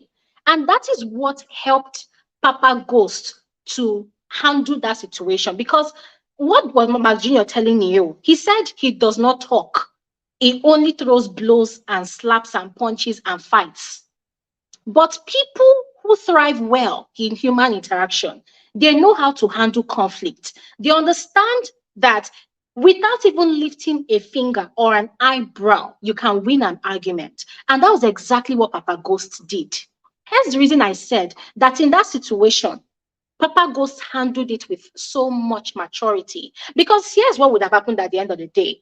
The way Mark Jr. came into his face and was lying about, oh, what did I do? When we all knew that he was clearly biased in that situation because he likes Fahima, what would have happened was The way he went into Papa Ghost's face, Papa Ghost would have been forced to react, push him or punch him or slap him. Then both of them would have fought, and Mcjunior would have claimed, oh my God, he's beating me. Papa Ghost would have gotten disqualified or probably gotten a double strike. So Papa Ghost understood what would have happened at that point in time, and he maintained his calmness. That was proper provocation. Because what did Papa Ghost say? I want to talk to you. I want to talk to you. You've talked to this girl. Come and hear my own side of the story. Mcjunior was being adamant. No, I'm not going to talk to you. And Papa Ghost was like, okay, fine. Then you are being biased. And that was where the problem was. And so if I'm being biased, what happens? So what if I'm being biased? That was provocation from Mcjunior. So me saying, oh, Papa Ghost had self-control. I don't know this guy from Adam. I don't know him from anywhere. Something else might happen in the house and he might lose control. But in that scenario, that was the best way for him to have handled it. Why? Because that situation completely exposed Mcjunior's insecurities and his inadequacies to the whole house. And the last straw that broke the camel's back was when they won their wager and Big Brother commended Papa Ghost for his writing skills. That was the end. That was why Mcjunior has been sulking since Thursday till this morning. Woke up this morning, still gossiping about Papa Ghost. And yes, you're right. He's cooking up his revenge. And hey, I'm here for it. So that's my own take. Oh, thank you for the insightful, detail. You're welcome. Maybe just to rush a bit, so that I allow others to also speak. I wanted to talk about Liema and Jareed's situation. Okay. So I feel like Liema is she's boring actually. She has no sense of direction. I don't even know what she's doing on the show apart from her prettiness. But I think she's a possessive character, and she forgets that she's in a relationship with a. I'm sorry to say this word. She's in a relationship with a fuck boy. Jareed is totally a fuckboy, and that's why you see Jareed likes is into the he actually likes Mpomi more, because Mpomi brings out that character, that fuckboy that he is. So I don't see it really working out, and I see her as soon as that's why I think she's not letting go of Jareed, because I think the only plot I'm seeing her play here is her following Jareed. Everywhere Jareed goes, she's always there. And I think that's why you said in your video earlier on, the guy got bored. He feels like she's always on his case. There's no breathing space. And I know most guys are like that actually. Most guys usually want their space. And that's why you find that in the real world, you'll find most guys going to enjoy sports with their fellow guys or something like that, just have some time away. But here is the guy all the time. You're following him everywhere, in the toilet, in the what, you're with him. Then Sinaye is the kind, these nice boys that are trying to play the bad boy, but he's just not a bad boy. So I feel that is Sinaye. So he's trying so hard to be a bad boy, but it's just not working out. Then lastly, as someone already said it, Fahima, I feel Fahima is fighting herself. You said that if she were to stay tomorrow, she really has something that she's bringing. But I feel like she's just going to be fighting herself, and Z is not going to give her the satisfaction that she's looking for. Because if you've noticed, she hasn't gone straight to Z's face and told her you are this and this and that. She just says it to other people. So I really don't, but I do like Neo. I think Neo should stay because she has the capability, much as this week she was on Mcjunior's side. When Papa Ghost and the team won, you saw her jubilating with them. She didn't allow herself to sulk with Mcjunior. So she's got a brain of her own. She's her own person. So I feel she's a better gamer. I feel like Z and Neo, they do not allow their emotions to get the Yeah. best part of them. Yeah. So that's their biggest, strength in the game. So that's what I Okay. had to share. Thank you. Thank you so much, Jay Fansworth. Very interesting take. Thank you so much. All right, let's quickly speak with Neelam. Neelam Mercy. Hi, Neelam.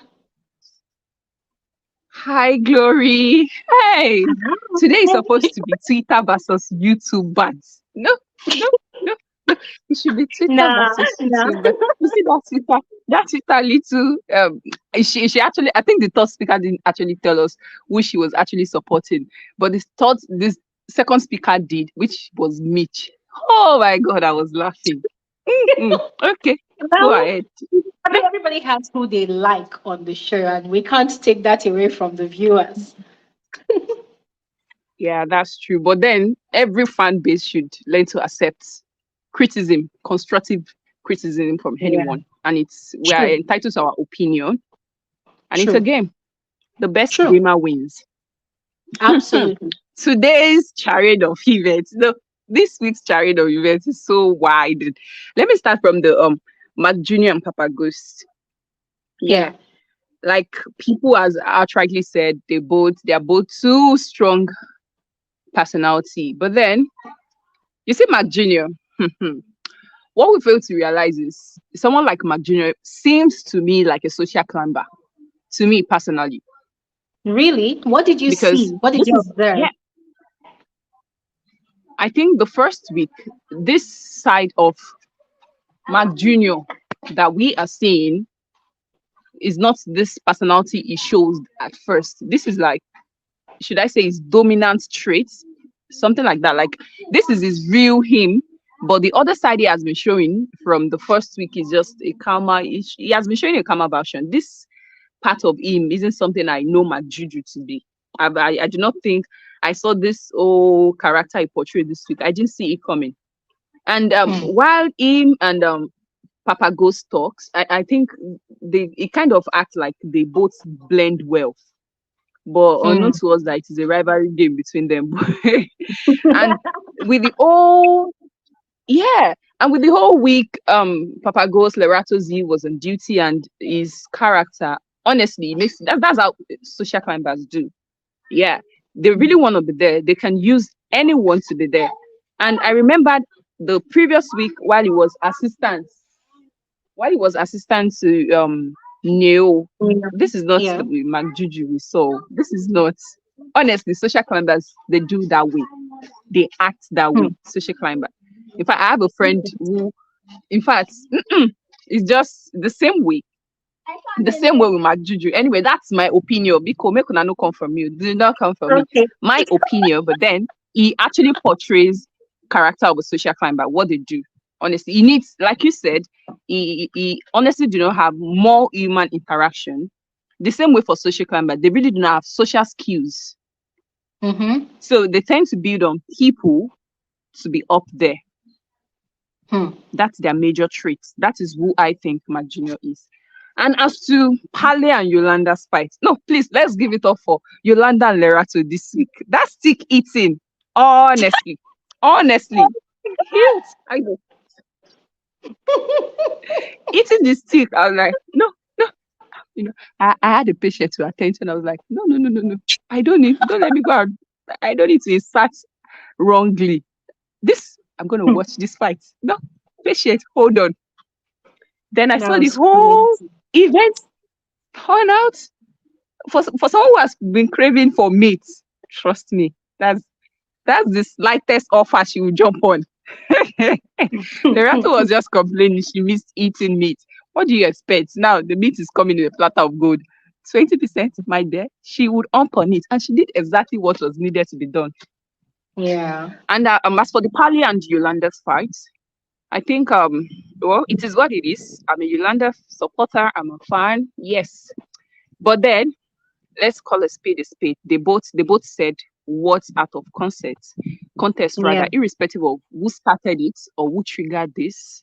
They both they both Yeah. said what was needed to be said. But the one thing about most housemates complaining about Yolanda's being loud, I think in my own opinion rather, I try to understand people maybe because I've been in the realm of I see people every day, treat people every day.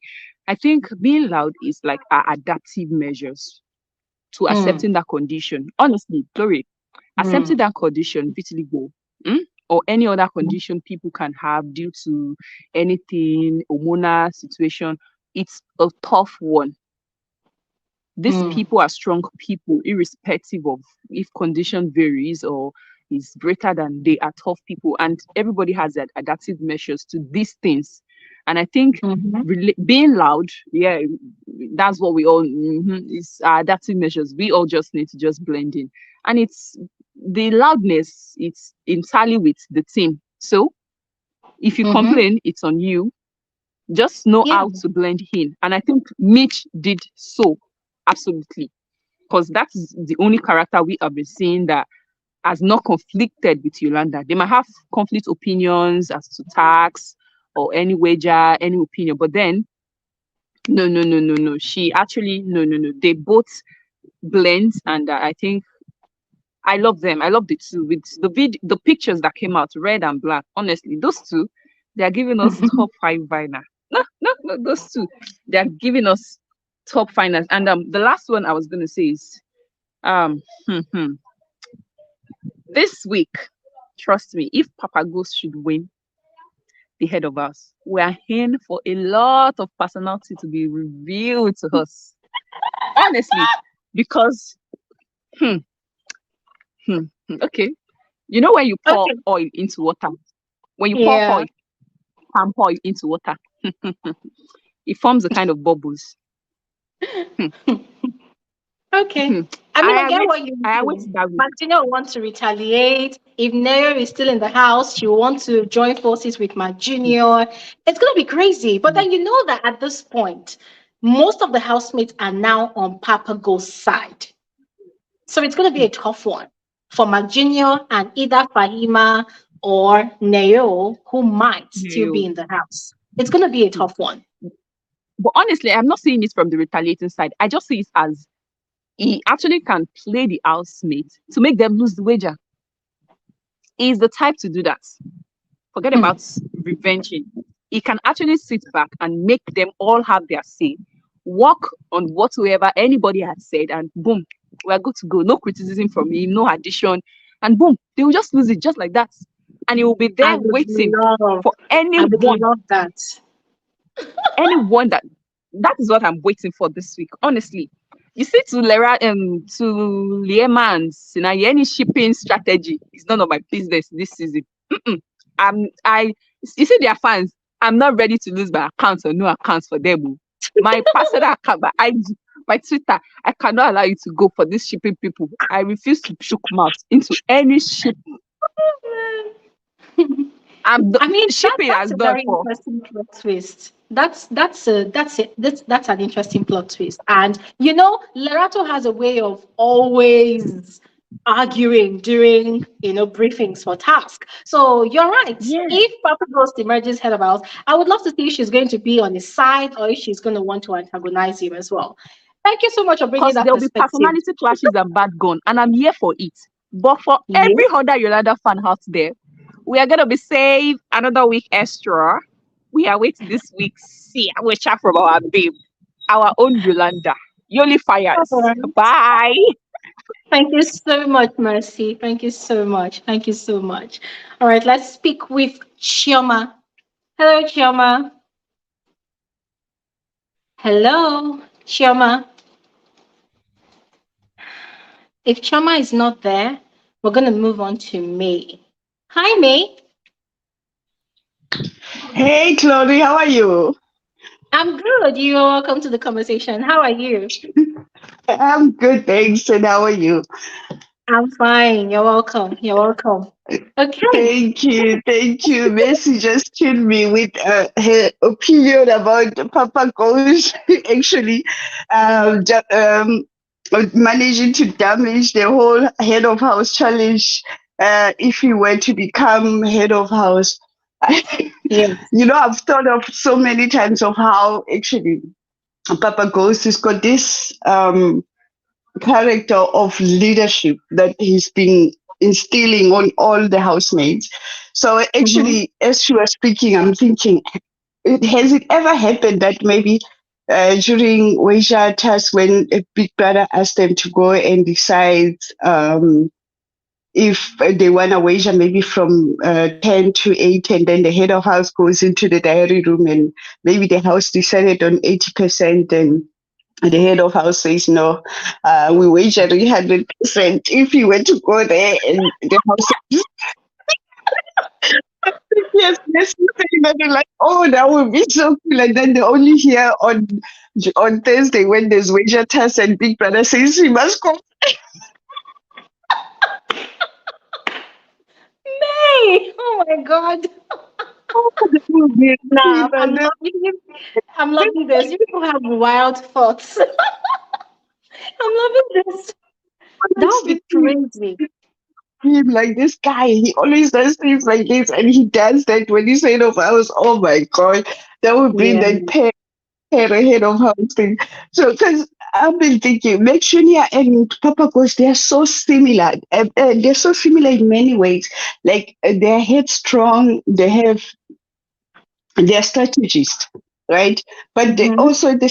they have these similar characters. If you've noticed, Papa goes when he speaks to Lerato. I don't know, maybe it's, when a guy is with a girl that he doesn't really like, and there's someone close that he likes, and there's this irritation or annoyance when he speaks to her. It's like every time Lerato says something, there's always something wrong that she says. He's always like almost speaking down on her at some point. No, It's really? fine. Nah, Yeah, I don't see it that noticed. way. But why? Wait. May, hold on a second. I'm glad you actually brought this up because I've been seeing a lot of people, describe their situation like that, and I think Mm, it's quite misconstrued because personally, mm, because in my own relationships with people, that is how I resolve misunderstandings or conflicts. Because the thing is, us as human beings, right? In as much as we think we know each other, we don't know everything about each other, not to talk of people that just met in Big Brother's house in just correct, what, 2 or 3 weeks. So they are learning correct. each other, they are getting to know each other. Papa Ghost is an assertive personality, likewise Lerato. And Lerato has a way of speaking to people like their kids. Remember, she Mm, always says it in the house that she's a children's teacher, and this is the first time she's spending so much time with adults. So it's quite mm. hectic for her to handle. So most of the time when she's talking to some of these housemates, it's like she's imposing her opinion on them. And so it Oh comes yeah. across like that. Yeah. So she does the same thing to Papa Ghost. Hence the reason you see that when she says something and treats him like a child, he will call Mm, her aside. They will have an adult conversation. That's what I see. Two adults having a mature conversation. And she herself, she will admit to her wrong and she will apologize to him. There was a day that she scolded him and he was like, are you talking to a child? Okay, go to your bed so that go they can bed. talk about it in the morning. You will never see both of them pour spit on each other like Liema would do to Jareed, or maybe they will fight each other. No, these two people are grown people. They understand the essence of human communication and interaction. They understand that they are on a public platform and they understand that there's a competition at stake. So I see Mm, two people that respect each other's personalities. They know that they have a lot of things in common that they could easily clash. And so I see two adults having conversations. I don't know why people think Papa Ghost is treating Lerato poorly. Hey, Lerato is not a yeah, child. Oh. Lerato is a yeah, very domineering woman. Ha. I know. But Lerato, as you mentioned, and she has mentioned also on the show, she stays by herself. She only has a dog, so maybe there's that sort of a lack of social interactions with her. So it's possible that maybe at some point that she just gives in within.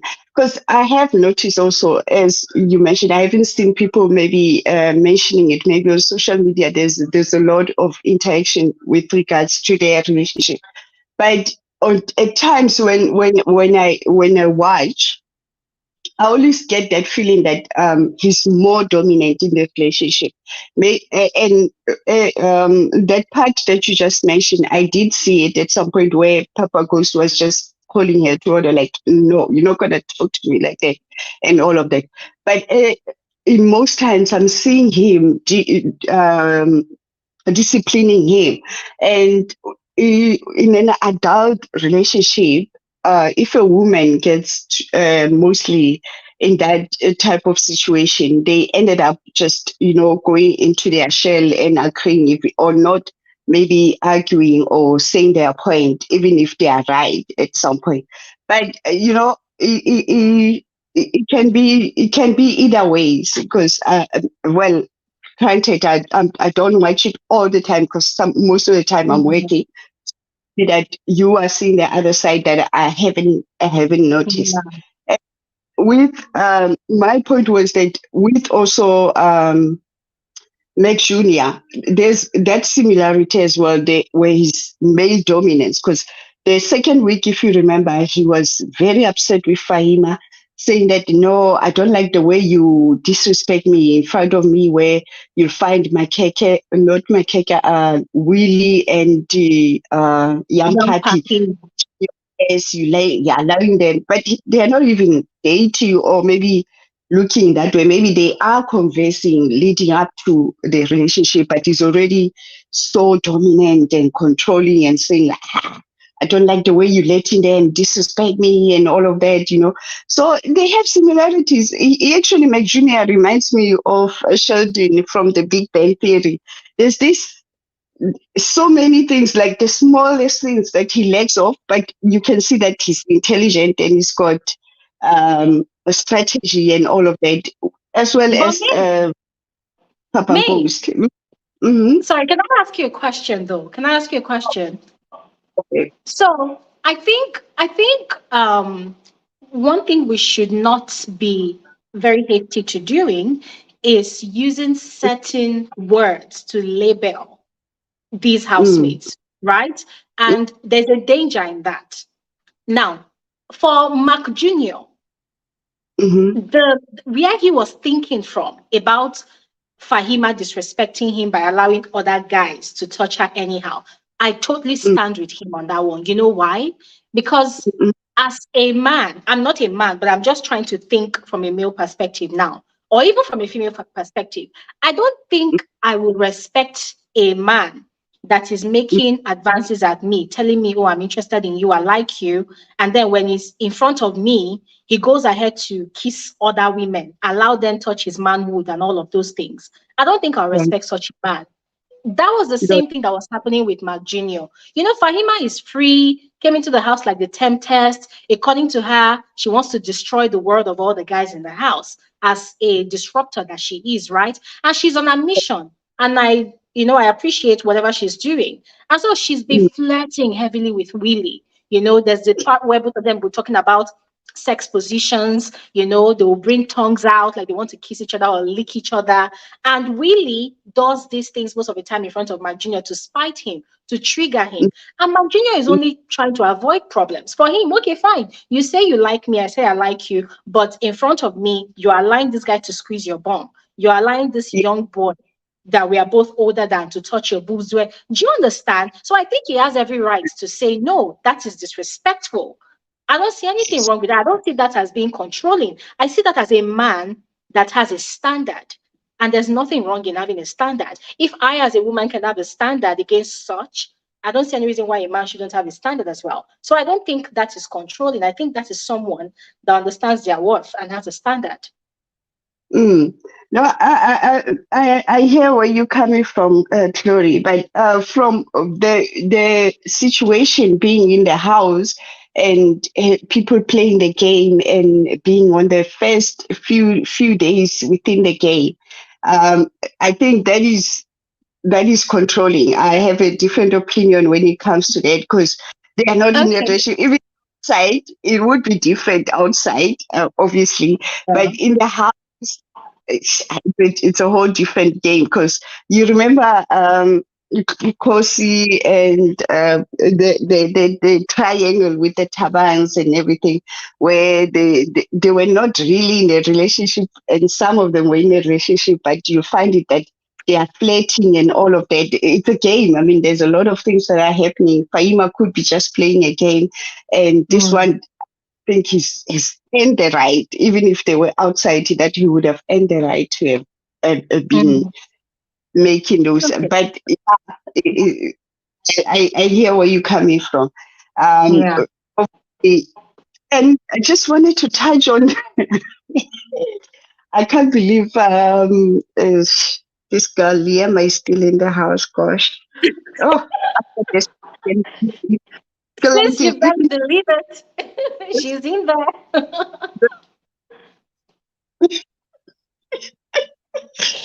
She's in there. from that act, from that other Thursday, I was starting knowing, like watching Big Brother franchises and all of that, knowing the rule books and the provocation, education, all of voting and all of those things. And her getting a warning yesterday with Jaheim, and it's just it's mind boggling me. Like I don't even believe that we have to be speaking about that, because she's supposed to have been gone from that time where she was spitting in Jaheim's face, twice, Mm. almost ping her, being in front of Elle's face, that is goatee, that is provocation, even from the pool side where she pushed Pumi away from Jareed when she was, well, taking or whatever, making Yeah. a move with him. So it's just everything is just shows you that it is biased. And even Makeke was, remember, he was so upset. He's like, I can't believe Bravo B left, and this just goes that show that the production is biased when it comes to like gender side, because it means it just gives you that impression that, okay, so females can do this and males cannot. Like it's Mm-hmm. just totally unfair. And yesterday's situation, as much as I would say shocked, but I was not surprised, honestly, because in my opinion, she's supposed to have left a long time ago.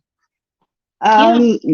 That's my take on that. Like, I just lose energy Okay. when whole situation, and them showing on camera all the time. It's just a part of and parcel of the whole thing. Like it's like a chain of events from that week when we know that she was supposed to have gone, and she's still there. She received only one warning. I mean, one Yeah. strike, not even double strike, just to say, okay, we see, and this is your final warning. Like, if you do anything this extreme, you're not gonna, you out, you out. So I'm done with the Liema situation. Seriously, I'm so done with it. Um, Another thing that I wanted to touch on, the disruptors. I hear you, Fahima. You wish Fahima can be there. Dude, I feel like, yeah, Fahima, yes, she's trying to break up the relationship and all of that, but she's not winning. That's the only thing that she's doing. I mean, that other week, Big Brother had given her a mission, go and, it can be platonic or otherwise relationship, just, go and cause doubt and whatever. This is what you Yeah. need to do. She failed to do that. And I mean, watch from the morning. Sometimes I watch from the morning when you wake up in the gym, she's not doing anything. She's just, all lazy throughout the day and sitting with the boys, not mingling and all of that. Yes, she can stay. She has the potential because her body, and I think her whole strategy was to come and disrupt with the body. Like, that is Mm. the relationship and whatever. She knows she's got a banging body. She can do anything with that. And boys, really, you've seen how the Willies and Makekes and probably were all enticed about all of that. She can do a lot with her body. But even Okay. with that, she's not doing anything. I'd well, I feel Neo, oh gosh, Neo is doing so much. Gosh, she's so dedicated because Daiki is doing a lot. Daiki is all over the house. He's listening to situations and gossips and everything. And he said that is what his plan is, to gather information and use it against his opponents. But I haven't seen him use it. It's a bit too late because this the last week they have. Maybe they don't know, but he hasn't done that much. To Yes, there's been some disruption with Liema. Maybe that situation was caused by him, but it's not much considering all the information that he has. Because he's always, you can see him, he's always in each and every situation, doing and listening and putting in his opinion and all of that. But now is she's gone there to play a game. Like she's like a real housemate. She plays, she wins, she's all over. She does the missions that Big Brother gives them. So let me close it up by saying All right. yes, I think that was supposed to be it. Thank you so Thank much. Maybe you. I'm taking Thank too you. much Thank you so much, May. Thank you so much, May. Those are very valid points that you raised. But personally, I'm never going to expect anything at all because it's like this season, what you expect is not what you get. time. Biggie has the entire show scripted out how he wants it. So I'm just here waiting to see which of the disruptors will be left behind in the house. All right. Thank you so Mm. much, May. Let's speak You. with Chioma. Hello, Chioma. Are you there now? Hi, Gloria. Hi, Chioma. You're welcome. How are you? I'm fine. Good evening. Good evening. You're welcome. All right. Um, Let's hear your thoughts, please. okay. So first of all, I will start with the progression of this week's challenge. That's the weekly challenge and everything. I have to say massive congrats to Mark Jr. on winning the head of house game. You understand? And also again, I'm also happy for him. Then, based on what happened between him and Papa Ghost, at first I was like, what's going on? Because when I saw your analysis on the YouTube channel, I was like, oh my God. I was so happy because I'm all in for the drama. I was like, good. That this is what I signed up for. Because it should not be, "Oh, okay, I love you. Oh, I would die without you. I can't live without you and everything all the time. It will just make me crazy. So I just feel that it was a little bit, entertaining. Then for Neil doing what she did when Papa Ghost won, which made when Papa Ghost wrote the script and the wager, I was also happy with what she did as well because if it was someone like me, I would have done the same. So I'm nobody's friend there in that show. It's a game. It's supposed to be a game. So I don't have to kiss up. I don't have to kiss ass for to please anybody. After all, she's a Mm-hmm. disruptor, so she's ought to do what she's doing. Then, thirdly, to Liema and Jareed and Impumi's triangle, whatever it is called, I'm tired. Like seriously, I'm very very tired about it. I feel that this whole love or situationship they have going on, I feel that it's fake, totally 100% fake. Because even if it's going to be fake now, even if it's going to be real, just like what you said, there are two different kind of relationship. The first one and the second one. Because I didn't even explain it to a lady or someone over Mm. there. And I was like, I wish we were doing the first one that it didn't just happened along the way and they're doing it currently. I don't even want it to be with Liema, maybe Mpumi or Yolanda. Strong people like people that can carry because I feel that Liema is still a confused girl. She's very, very confused. She doesn't know what she wants. Despite the tips or should I say the codes that Jareed had been passing on to her for her to get it, she's still not getting it. Okay, fine. You want to play the game, you want to play this guy, you want to make this guy angry and everything. Leave him and play your game. Let's see what you got. But obviously she doesn't have anything apart from okay, relationship, shipping, oh my god, pity what and everything, fine face. You don't have anything in your head. You understand? Mm-hmm. I'm so tired of it. I want more from this particular girl. It just clearly shows that she doesn't have anything, and yet she's gaining screen time. Honestly. Now for Z and Sinaye, I don't know what is wrong with Sinaye. Sinaye, he's very, very confused. Doesn't even know what he wants on his own. I feel that Z is the one carrying this relationship. Honestly. I feel that it's Z that is playing this thing in a way, not 100%, but in a way. I feel that she's the one playing it. She's much more, she has her game intact a little bit more than this Sinaye guy. Hmm. I feel so. Then Hmm. for Fahima, Fahima, I don't know if you are a second modeler. I don't know. I feel so. I just generally the show is okay, but I feel they can do more. They should do more. What made Okay. what made me to be so happy was the issue of this meat issue. That when you were speaking about it, I was just laughing. The way you were describing the issue, the meat issue between Lerato and Pale. Yes. Laughing. I was like, so funny. Because if it was me, would have done more. Hmm. So Okay. I think what made my week actually that meat issue and also the drama between Papa Ghost and Mark Junior. Now in this Mark Junior and Papa Ghost aspect, I feel that Mark Junior is still in his when it comes to emotions, I feel that he needs to upgrade his emotion, like handle it very well. He's well in it, quite all right. And I feel that he has prospects of winning this game if he uses it very well. Can you hear me? Hello, Choma. Hello, can you hear me?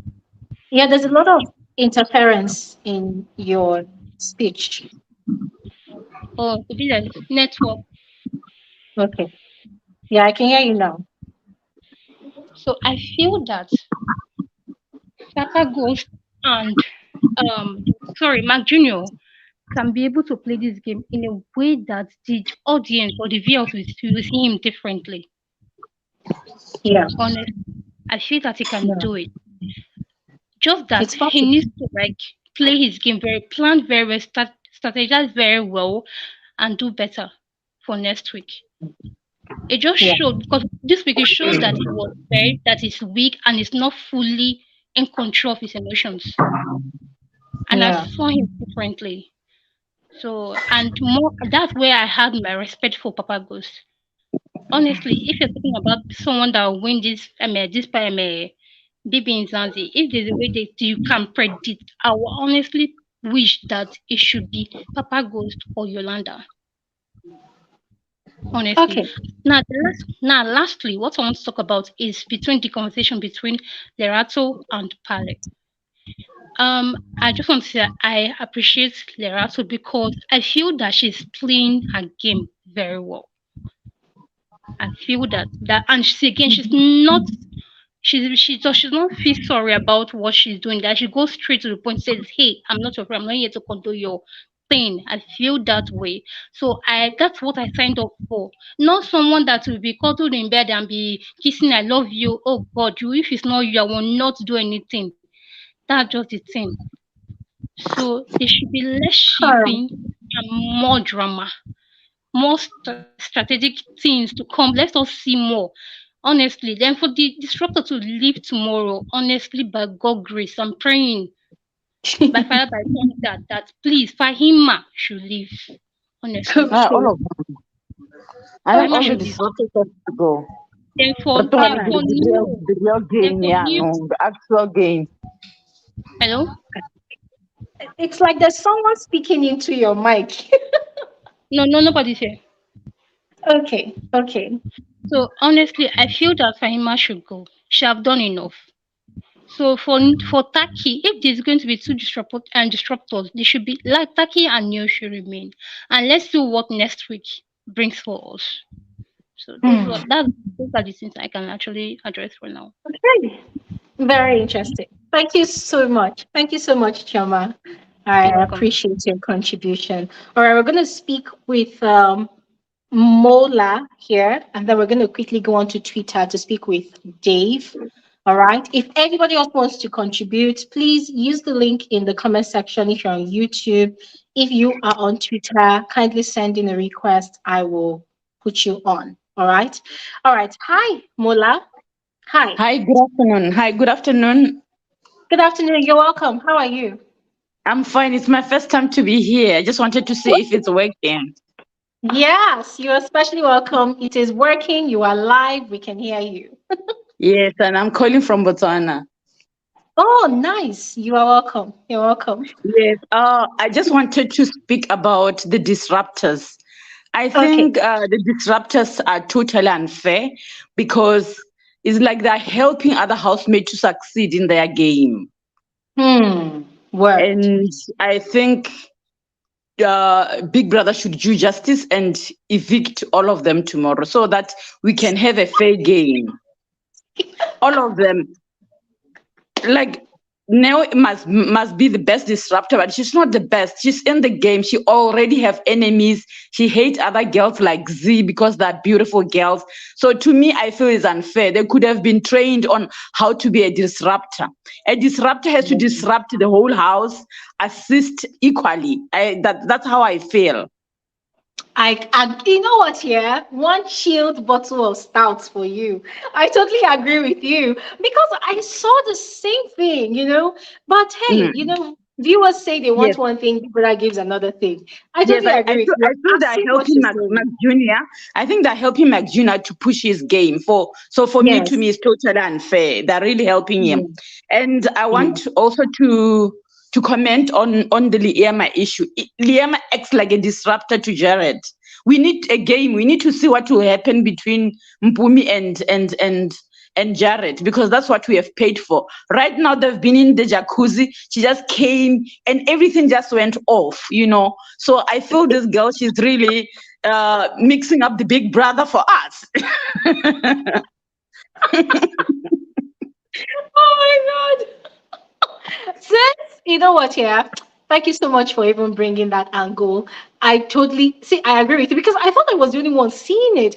I was quite shocked. And when I did my video, this week, I mentioned it, and someone commented that even if Neo is a disruptor, she also has her own Mm. opinion, she has feelings. And I'm like, well, as a disruptor, are you supposed to interfere in the conflict Yeah, you have to be directly neutral. without Yes. permission? You get, Mm. because she Hmm. took it really personal. This beef with Z and the beef against Papa Ghost and Lerata, Yeah, she's taking it really personal.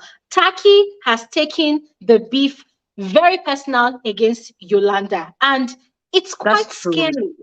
It's It's quite quite scary. I think scary. they have to go. They have to go. We need a fair game. Yeah. But thank you so much. I Yeah. don't have much to say. Thank you. Thank you All so right. much for coming from this angle. Thank you so All right. much. Thank you. Bye. All right, bye.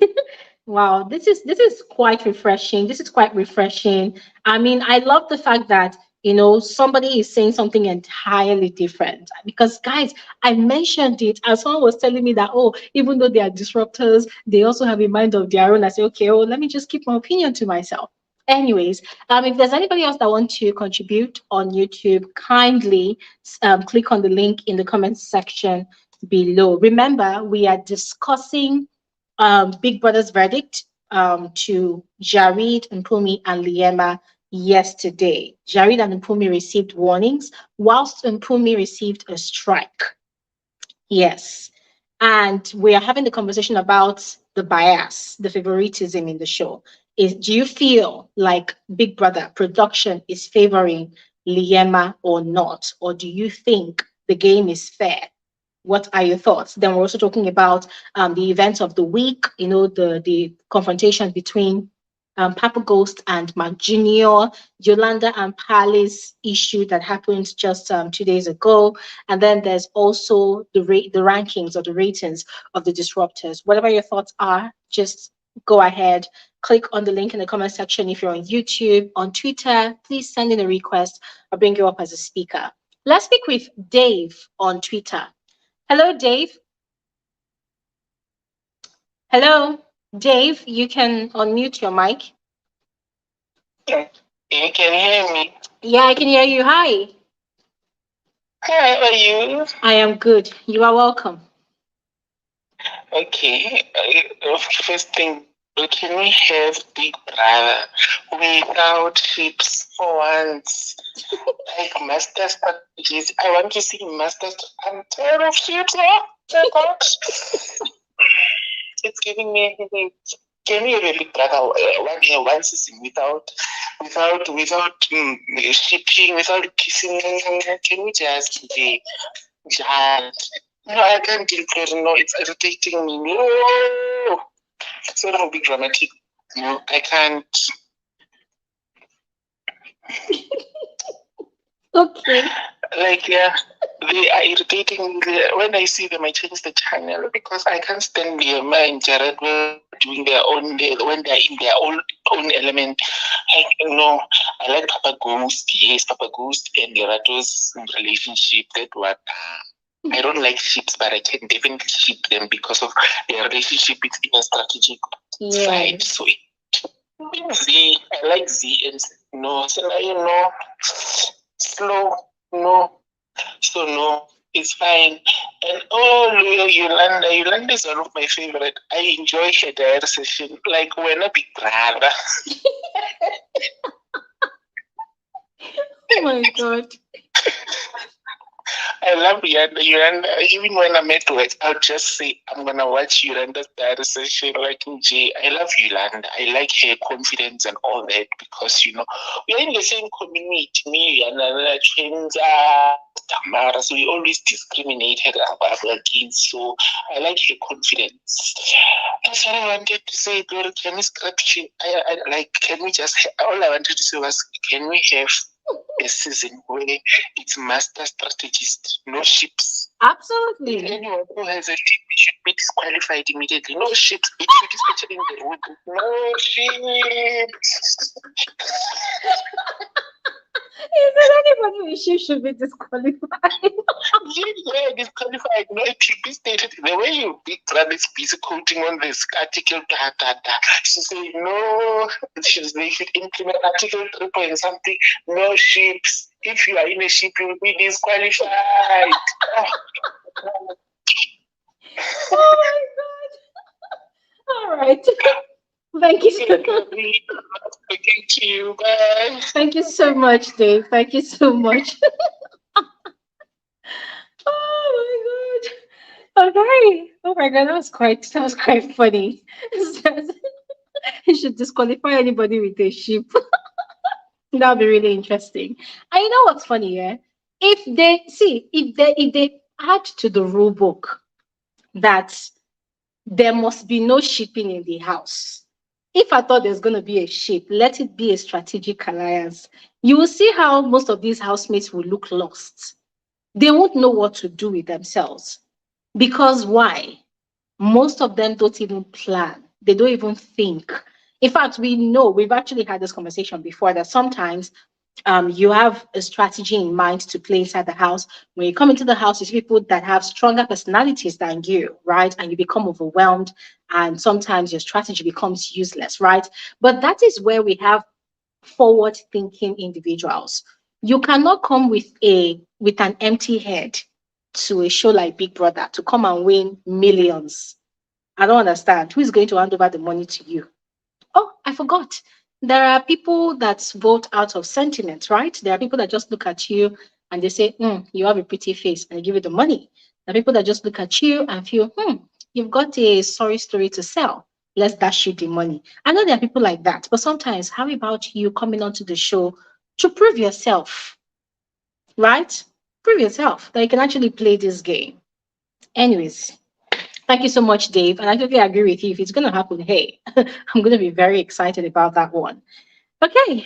Lady Double T, I can see you want to speak, but your devices are not connected. How about you try joining without your video? Try joining with just your audio, and let's see if you'll be able to have access. All right. Okay. Is there anybody else that wants to speak? I am actually done talking. I mean, I've done my own 40 minutes of venting at the start of this conversation. And the point is to listen to all of you, share your opinion as well. So if there's anybody else that wants to contribute, please go ahead, use the link in the comment section on YouTube. On Twitter, please send in a request and I'll bring you on as a speaker. If there's nobody else, I'm just going to quickly read some of your comments and then we will end the conversation for today. All right. So there's been a lot of comments so far, but this one from Maria says, it seems production likes sheep. Now and then, Miss Liema is called in the diary room. My dear, I thought I was the only person that noticed that. And it makes me wonder, why do they constantly call this girl into the diary room? And every time she comes out of the diary room, you see her making a move on Jareed. So it gets boring. It gets really boring. And I hope they are getting this feedback from the viewers. Jay Farnsworth said, okay, let's allow room for leniency. No shifts in the first 4 or 5 weeks of the show. That would be really interesting, Jay Farnsworth. Very interesting. Because it will give us room to really see these housemates for the gamers that they should be. How are they going to navigate their way around human interactions and cordial platonic relationships in the house for 4 to 5 weeks without trying to start up some fake love story in the house? That would be very interesting to see, and I would love to see such happen. Okay, we have someone else here, Pamela. Hi, Pamela. How are you? Hi, Chloe. I'm so excited to be speaking to you. I'm so excited. I'm even so scared. I'm so excited though. Okay. I'll be touching on the topic favoritism. I totally agree with you. Liema has been getting so much screen time. I mean, there was this other time when Pale and Lerato, they were dancing. And when Liema was passing by, the camera just went and captured Liema. I was like, oh, guys, what's going on? I'm so tired. They are not human beings, right? These ones, they are not relevant. Oh, God. I was like, what's going on with this production? What's going on? And with those comparing Kosi and Liema's situation, they're like, Kosi has the people have been saying that Kosi is Big Brother's favorite. I mean, the situation is very different. Kosi has never broken like Big Brother's rules like that, like Liema. So I don't understand. For the favoritism part, this production. Thank you so much. I wanted to say that only. Thank you. All right. Thank you so much. Pamela is so funny. Thank you so much, Pamela. You know, the scenario you just cited, it happens a lot. You will see human beings having conversations. The moment Liema just comes, boom, the cameras will just run away from this level. And you'll be like, I don't understand. Are these other people animals? Like, are they funny? I really not housemates. Oh my God. And it's so obvious. It is so obvious. You will see a bunch of people inside the jacuzzi. The camera is only on Liema's face. I'm like, Jesus Christ. Are they trying to tell us that all the other housemates are ugly? Or they are not worthy to be seen? What exactly is going on? What is the problem? Anyways, thank you so much, Pamela. And we're going to speak with Sia. Oh my God, it's been a while. Hi, Sia. Sia, are you there? Hey, Tori. Hi. Oh my God, it's been a while. How are you? Sia, your connection is really bad. I can't even hear you at all. Do you want to log off and log on again? All right. Try logging in again. Let's hear you. All right. Sia, please try disconnect and reconnect because your connection was really bad. All right, we're going to hear from Mama again. Hi, Mama. Can I see your hand up? Glory for the last time.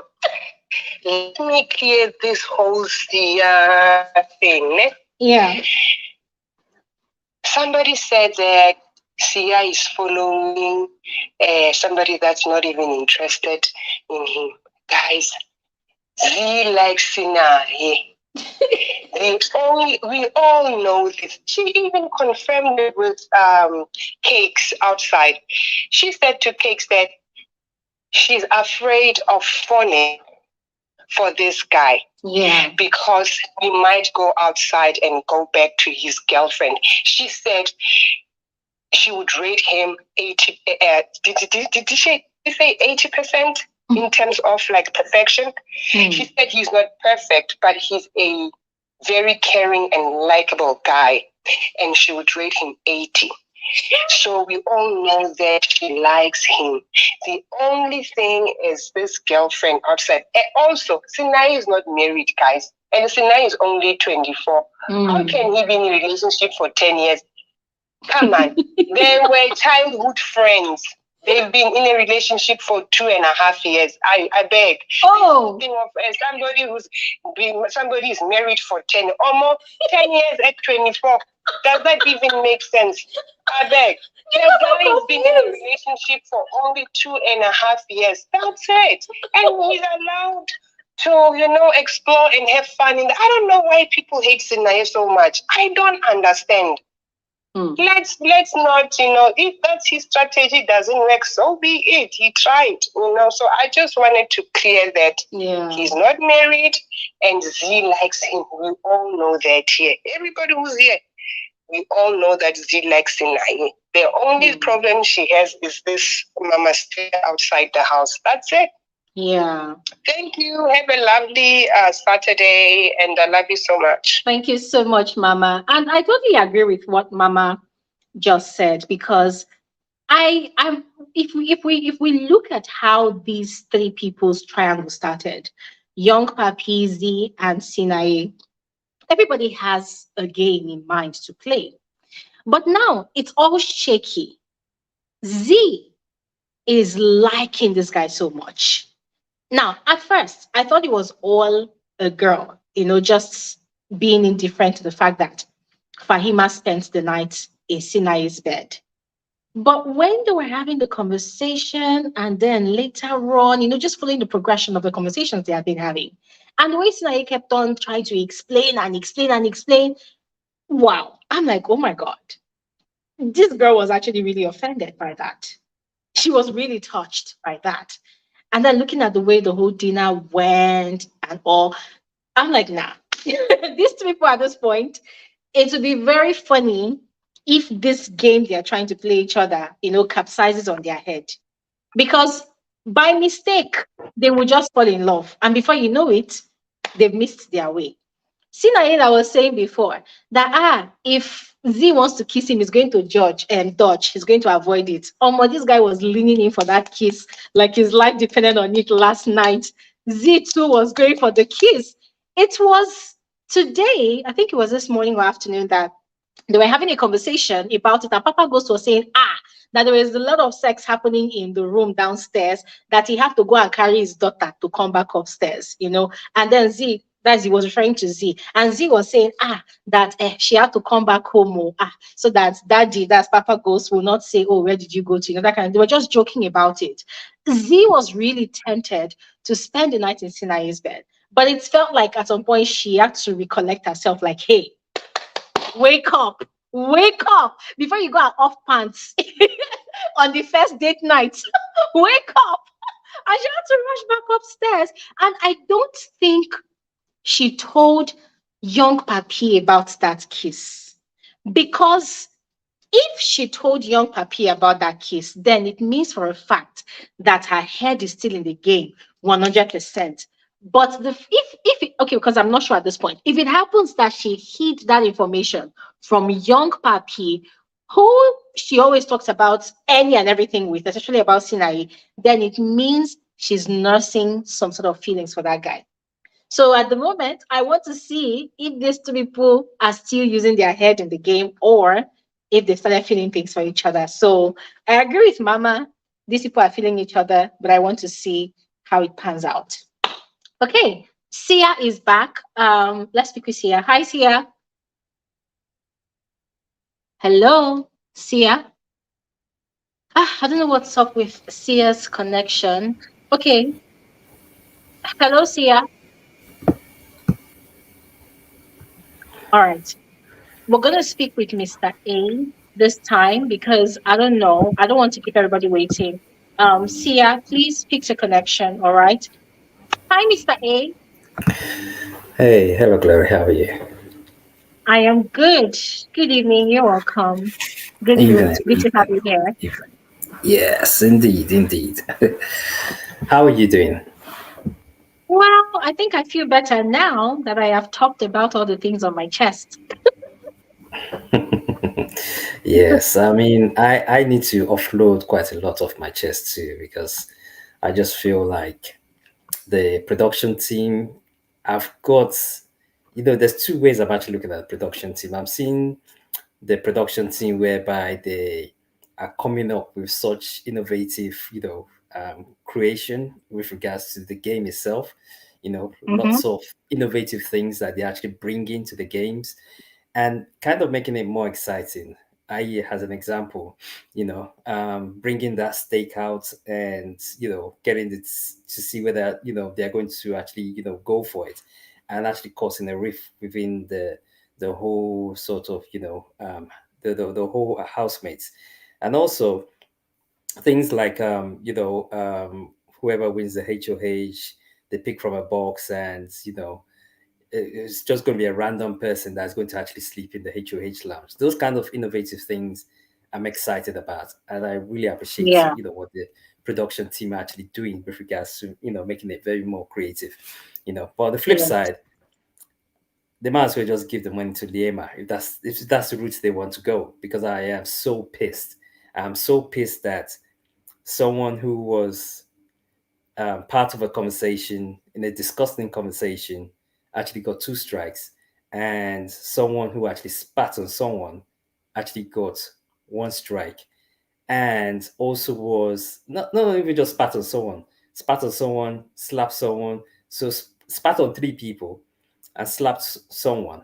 They've only just got one strike, and also in addition, with regards to what actually happened yesterday, they go off with a warning. And I'm just thinking, well, they might as well just say, the social handler might as well just announce Liema has the winner for this year, because I can't really see, where they are going with this storyline. I know Mm-hmm. BBmzansi has been off for probably 7 years or something like that. Can't remember how long, but at the same time, you've got to keep the audience, and the audience is actually beginning to notice this, that you got to keep the audience in a way whereby people actually appreciate your show is being authentic, and you're not actually Mm-hmm. trying to sway people's minds to a Mm. particular individual, and which is this is the direction, um it's a direction that BB Mzansi is actually heading towards. And I even noticed it even last year, even during the All Stars. I noticed that even BB Nigeria is actually taking that route. They want to force people to actually, go for a particular housemate whereby they're actually giving a lot of airtime to. And feel it's actually disgusting of the organizers, to actually try to sway our minds, because obviously they say whatever you actually put in TV, that's what you're actually going to see, Mm-hmm. and people who are not even watching it 24/7, all you just need to hear is, oh, Liema this, Liema that, Liema this, and you go on Twitter, you see clips of Liema everywhere, and then everybody gets swayed by like, oh my gosh, she's in a mess, so she can't come out. People don't even know the full story, and then what happens? Bang, they start voting for her. So I Mm. see where the organizers are actually going. I feel it's disgusting, and as I said last week, I feel that they're actually enablers of all what's actually going on, because someone made a good point on your show that how can you actually, as a show, be encouraging what is actually going on between um, Jareed and Liema, and you're pushing that narrative. So if your main focus is on that whole shit, that means you're encouraging it, and you're basically telling the viewers that it's okay. It's okay for Jareed to cheat on Liema with loads of other girls around. It's okay, for that to actually happen. So let's just keep on pushing that narrative, because we actually, we're selling something to the viewers. We are the viewers. We are actually taking that information in, you know. And I feel like they're actually trying to sell a storyline, which is just completely wrong. I just feel I as a viewer, I can't actually accept that. And I just feel I'm kind of grateful because when how I actually watch the show, I watch it whereby I don't put any emotions. I don't even have a faith. I never do actually have a faith. And that's one thing about me, because I just watch it for the entertainment purpose. Love Mcjunior, love Papa Ghost, love Pally, even though she comes with the eating and stuff like that, but The she gives a consumer. good gist. She gives a good gist, I must admit, she definitely gives a good. I mean, And then Pally when is she the wants to one give her person that gist, she like, and smacking her mouth. Pale is the one person that if the cameraman misses any action, you're bound to get that gist from Pale, guaranteed. Exactly.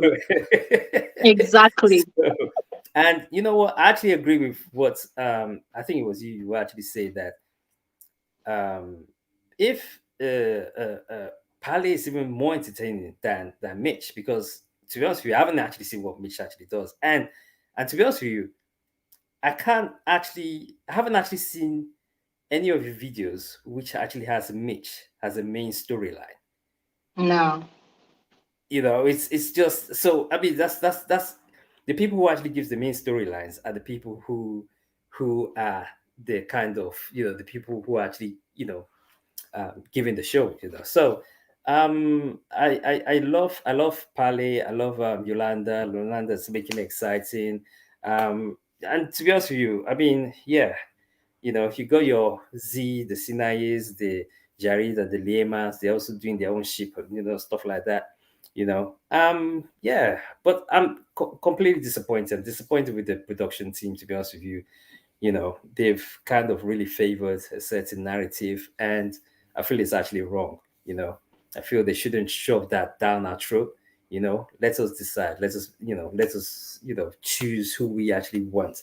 Rather than trying to focus all attention on one particular housemate. And guaranteed, watch towards the Saturday night party. I know where the cameras are going to go.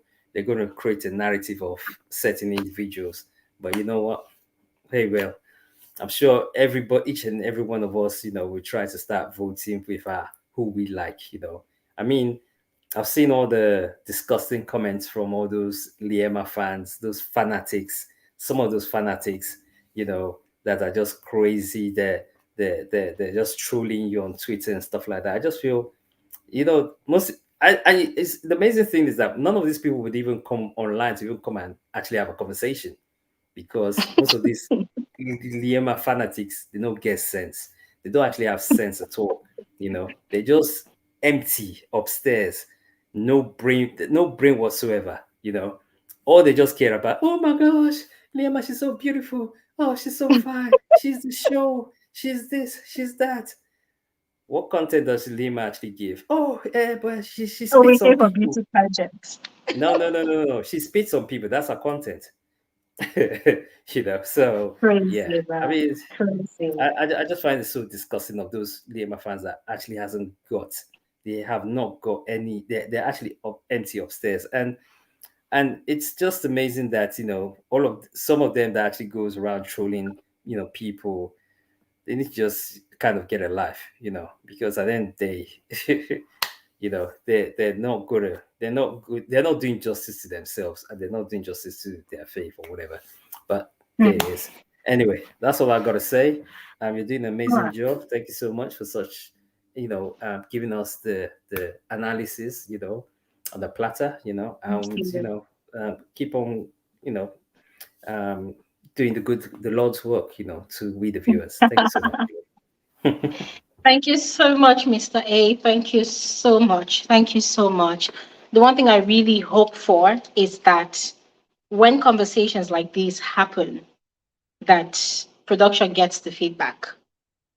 Because it's been sad that this is the third week. Every week, there's the outcry from viewers. People are giving their feedback, reactions, and it seems the situation just keeps getting worse every week. you know, and it's making it look like those of us that are speaking out against this favoritism It's making it look like we have something against the girl in particular. Nobody has anything against the girl in particular. What I personally have against, on this show is the interpretation of the rule book to favor this particular person. It's not fair. But whatever, as I've said before, I have no investments in the show. So it's not like I have personal interests. I do not. If they feel like this is the best way to run the show this season, then by all means, and then let them see how people are going to continue to react to the end of the season. It's not going to be just one voice. As usual, it's always going to be a lot of people that will always speak up because they forget that Liema is not the only person that has a fan base. All the other housemates, as boring or as interesting as they are, they also have a fan base. They also have people that are neutrals, people that are just watching the show for the sake of entertainment, and they just want to see other housemates given a fair chance at playing the game, to the best of their capacities, and also, fairly competing for that 2 million rands. But as it seems right now, it seems like that fair chance is being given to only Liema and Jareed because is part and parcel of her game. So that's all I have to say, guys. And I want to appreciate all of you for everything that you all have contributed to this conversation today. I appreciate all of you for your time. Thank you all so much. And as I'll always say, I understand that this is a weekend, but you guys always make our time to join me on my conversations like this. Thank you all so much. I appreciate you all. Thank you all so, so, so, so much. I'm going to be looking forward to the Saturday night party tonight. Want to see what drama is going to unfold, if anybody is going to break rules again, and then we're going to see how production is going to react or to judge that role. And then, of course, the live eviction show for tomorrow. Can't wait to see which of the disruptors, goes home and which of them remains to play and compete for that 2 million rands. Oh, and by the way, guys, during the week, I can't remember, I think it was Wednesday or Thursday, Nigeria and South Africa played and Nigeria won. See, I could not honestly come here to celebrate because guys, this platform is a global platform and I just felt like it's going to be unfair for me to come on here and rub it in. I feel like I'm going to be rubbing it into those of you that are my South African audience. So guys, I just want to say massive congratulations to the Nigerian Super Eagles. Is it Nigeria and South Africa? Oh, yes, yes, yes, yes, yes. So there's going to be another match, I think tomorrow. Yes, there's going to be another match tomorrow. So this is me saying congratulations in advance to the Nigerian Super Eagles. Guys, I'm trying so hard to just be cool. But yes, it has to be said. It was a great day in Nigeria on that day. The country is going through a lot, so that victory with that match, it just, for the first time in a long time, created a spirit of oneness in Nigeria. And it felt good. I mean, especially for someone like me that is not a football enthusiast. You will never in my entire life catch me watching football on TV. But that day, for the very first time, I caught a glimpse of the match. And I was so proud to be Nigerian at that point in time. Any other time, it's an off feeling. But for the first time that very day in a long while, it felt really good to be Nigerian. So yeah, thank you all so much once again. I should put that out there. Thank you all so much for your time. And we're going to be ending today's conversation here, by the ways. I think we've exhausted all that we had to say. And there's nothing left to say anymore for now until same time, same space, next week, Saturday. 3 p.m. WAT is the time. We'll have another live conversation about whatever happens in Big Brother's house this week. All right? All of that said, guys, please enjoy the rest of your evening, enjoy the rest of your weekend as well, and have an amazing, amazing, amazing evening. Bye. Good night. Bye. Okay.